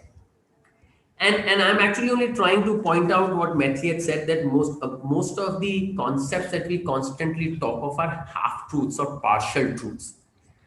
So I'm not for a minute saying that there should be no intellectual property rights or no monopolies created at all. But that is only a half truth, as Metri had pointed out, and we need to move forward from that. And the idea, if we really want to be Atmanirbhar, self-reliant, there has to be an access to everyone. Self-reliant does not mean just make in India. Self-reliant India means that every Indian is participative in what is made in India. Because if you're going to create a make in India through a monopoly, it's in the same position. We are no different from what we are currently. And that is why what is really required is something that we need to sort of think and work on these issues. We need to, as lawyers, as academicians, we really need to deconstruct complexities, because this creation of protection of monopoly rights has actually led to a lot of complications in law, agreements, and the whole language of intellectual property. Why should an intellectual property law, the agreements and its language, be understandable only by only very few lawyers? All of the lawyers also don't understand. Most of us are really won't have an understanding what Vignesh has. But it should be so easy that everybody, the inventor, the commercialized person, the one who's the owner of the property and one who's going to use the property, should understand it as well as the lawyer. And let me say that it should not even stop there. Everyone who's interested in that should understand it equally well. If the law is not understandable by the persons who are subjected to that law, it's better not to have that law. And that is why the academicians, all of you are there, will need to play a very big role in simplifying the written or the what is communicated as intellectual property rights. If it becomes very simple, everybody, we were talking of that how India has very few filings, and it's only now that Indian filing is rising. But very few filings of intellectual property doesn't mean that the intellectual property is not being created in India or it is not there. Most people don't have access to it, don't understand their rights, and really don't go in for protection as is provided. Why is that so? That is because it's really too complex and it's really really not understandable, and most people really don't have any good access to it. Most Vignesh as well as Sanjeev ji and Maithili will bear witness to it, that if I sitting in a village need access, I always have to travel to a Bombay or a Delhi or a Bangalore to get advice on IPR. Despite all the conferences on video that we do it, the whole professionals are focused there. Why is it so? There is just a geographical access to the governing body is equally important. Why should an inventor go to get his patent done physically? Because even if the filing is done online, we all know that you eventually have to have somebody there for coordinating. The red tape has really not gone away. It is the people who are helping and protecting should go to the inventor. And that is when we'll be able to really sort of decentralize the whole IP scene and move from an IPR to an IP economy that India sees. And there are a number of strategies which can be adopted to create that, to create an intellectual property regime without having monopolies. And that was things like incentivize multiple licensing or provide tax breaks. Today you have got tax breaks on royalty on monopoly. In fact, it should be the other way around. There should be tax breaks on what you earn through not creating a monopoly and taking your intellectual property to be accessed by everyone. Why can't that be done? It is again a myth or a half truth that incentives can only be created through taxes which are levied by earning. Your incentives can be created. We have seen the whole mechanism of subsidy. The world has seen subsidy. Today it is a very negative term, because how the government has, not just this, I'm saying successive governments of the last 20-25 years across the world have made subsidies sort of a very negative thing, that this really doesn't work and taxpayers have to pay for it. But if you want free access to IP, then everybody has to pay for it. You can always compensate through subsidy or tax breaks to somebody who has invented and without creating a monopoly over his rights. And those things have already been experimented with. Those are not that something which is unheard of. And there could be a lot of incentives which are based on, of how the automobile industry in US, this is now a 100-year-old story, more than 100-year-old story, and we're still not learning from it. And the whole focus has to move from having resources to being resourceful. Unfortunately, the whole a narrative which we are trying to create on Atmanirbhar with IP has been to create resources for India. I think the narrative should be to create resourcefulness. It is not what you have, but what you make out of what is available to you. So that is again a very interesting, and you know how it pans out, or one invention can lead to a completely different impact in another if it is made accessible. And the classic case is how you see the washing machine, the invention of washing machine. And in fact, the greatest contributor to the gender equality movement the world has seen. The women's liberation movement was a direct outcome of women having time to actually go out and work and play an equal part and not just do a household chores. And the greatest role was played not by an academic or political movement, but it was the washing machine. So how a scientific invention can lead to a completely different social impact is something which we really have to inbuilt in our analysis or philosophy of intellectual property. It just can't be with an idea of economic gain. A social and political gain is an equally important gain. And that is how all of us academics or in the profession or in policy making ought to really work on.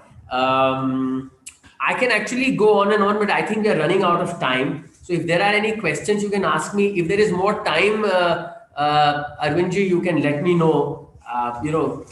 I'm a counsel, I can talk endlessly. Arvindji and Sanjeevji would bear with me. We are all lawyers. We are just trained to talk endlessly. So if there is time, I can share more things. But if we're running out of time, we can take questions and wrap it up.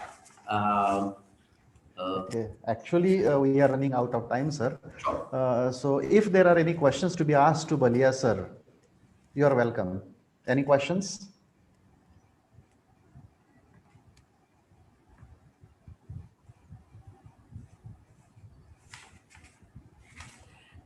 While there's no question, I can give you another really interesting recent example of how you can really create incentives without creating monopoly rights. In the tech world, you saw, you've been using social media, you use Facebook, you use WhatsApp, or there are a lot of websites.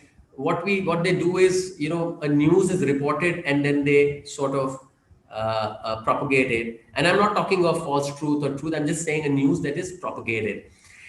So all the search engines, all the social media, they get their sort of content from, say, a news that is reported in a newspaper, or somebody gives that news. And so far there was no compensation which could be traced back to the newspapers. So across the world for last 3-4 years, they have been trying to save the print media or the journalism because whatever they printed could always be shared by you and me, and you and me would not really pay for each post that we're going to share.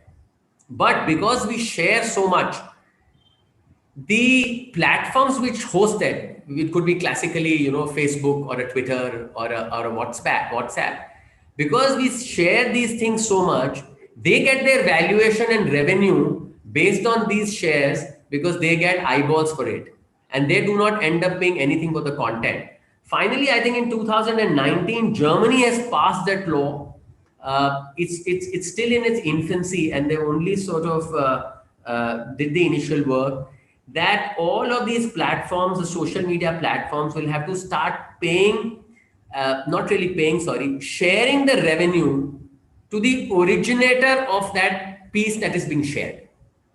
So if today one of you sort of does an investigative journalism and reports a new piece and that is shared by, say, all of us here on Facebook, And Facebook, because of that, really gets his traffic and ends up generating revenues. Then it has to go back and share with the person who has done that reporting, and that is to how that kind of sharing of revenues with people who are all responsible for the intellectual property that is created is so important. And that is what I was really driving at, that you really need to share all of that. So just an anecdote. I think we can wrap it up. And I missed pointing it out because we wanted to just finish this quickly. I think it's wonderful what all of you are doing there. I've been a few times to Devgarh, thanks to Amit Methli and the colleges there. What I see there is really what India needs to replicate if it wants to become Atmanirbhar, and how IP, how knowledge dissemination can really help it. I think all of you are doing some wonderful work. Thank you for keeping me in the loop and making me part of it. Wonderful to be with all of you. From the land of deserts to the land of abundant water. Methli, the storm that you said has passed over Bombay was actually today here. While this was on, I was only hearing thunderstorms outside. Thank you once again, all of you. Thank you, sir. Thank you. Whoever controls the knowledge controls the word. Well played, sir. You presented the topic with a different angle. Thank you for your wonderful and dynamic delivery, where you focused on the necessity of moving from having resources to being resourceful. The focus of your presentation was your appeal to harness, to protect, to nurture, and to take this intellectual property ahead. Thank you on the behalf of the organizers. And now over to panel discussion. It's time to invite the member panelist, Honorable Vijay Rao Kadam sir, for his expert comments on the discussions held so far.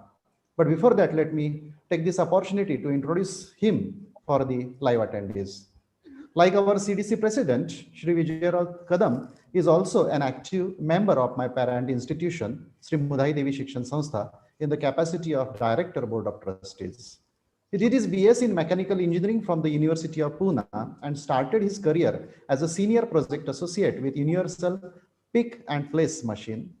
Later, he did his MS in Manufacturing Systems Engineering from Louisiana Tech University, Ruston, USA.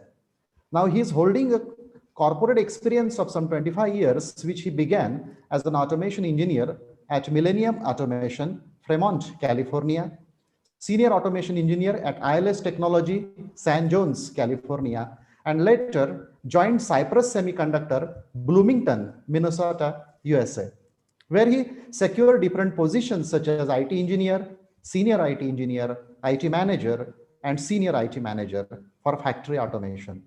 Presently, he is a senior IT manager for Cypress Semiconductor, Bangalore division. Sir, I sincerely welcome you on the behalf of the organizers and expect to hear from you your expert comments on intellectual property rights, perspectives, and procedures, and its relevance to Self-Reliant India mission. Kadam sir, please. Thank you, Gujar sir. So first of all, as you can see that I'm an engineer and I do not have expertise in intellectual property rights or legal aspects. But I've seen this throughout my career, starting with my education in US. So I did my master's, right, as Gujar said, in manufacturing systems engineering in Louisiana Tech.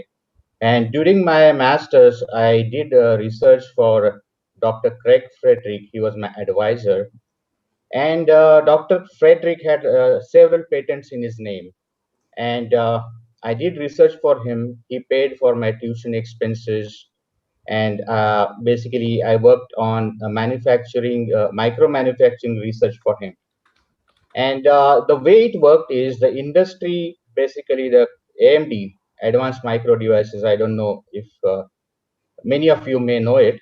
So AMD had given a research grant to Louisiana Tech University. Louisiana Tech University then awarded that grant to my advisor, Dr. Frederick. And then Dr. Frederick gave me a small portion of it to do a part of a research project. Okay, so in India, I see that there is a disconnect between the educational institute and industry. And that is a very big gap that we need to fill in order to basically start innovating from early ages, from the school age. Secondly, I've been working with a company called Cypress Semiconductor for almost 20 years, first in the US and then in India. And semiconductor industry heavily depends on IP developed and also uh, intellectual property rights. So they depend on patents, etc. And Cypress, my company, usually files for like thousands of patents per quarter. And what we do is every quarter we get together, and during our company meeting, we award employees with the highest number of patents. And guess who used to be the highest number of patent publishers? Most of them were Indian folks. Where I'm coming to is India has a lot of intelligence, huge collective intelligence. If you see around the world, see of the big companies are Indians, like somebody said Satya Nadella and then Sundar Pichai. All of these guys are Indians by origin. So we have very good intelligence. Our collective intelligence is huge. And in fact, look at the panel of this webinar. All of the members were highly intellectual, accomplished individuals. We all have good and creative ideas. So why can't we develop these ideas into intellectual property? What is the reason? Even though we are so intelligent and we all have lots of ideas, we are not able to develop this into intellectual property. And I think the reason for that is we don't have the ecosystem to support the monetization of these ideas, as Maithili madam said, and convert these ideas into innovation or inventions. We Indians usually lack the risk-taking appetite, and we also, our academic structure from school level is more kind of theory level rather than practical level. So what we need to do is include research related activities in the curriculum from the school level, and also basically try to inculcate this innovation ideas into young brains from the early on. And also in industry and government need to start funding academic institutes on research, thereby creating an ecosystem. So this is a very this is going to take a lot of effort. There are a lot of gaps, but can be done. And I think with webinars like this, we should be able to at least start thinking about such initiatives and make an effort to fill the gap. That's all I have. Thank you. Thank you, sir. Thank you for your expert comments. Now, I would like to ask the live attendees to give their live feedback if they wish to on this webinar. If someone would like to give his or own feedback.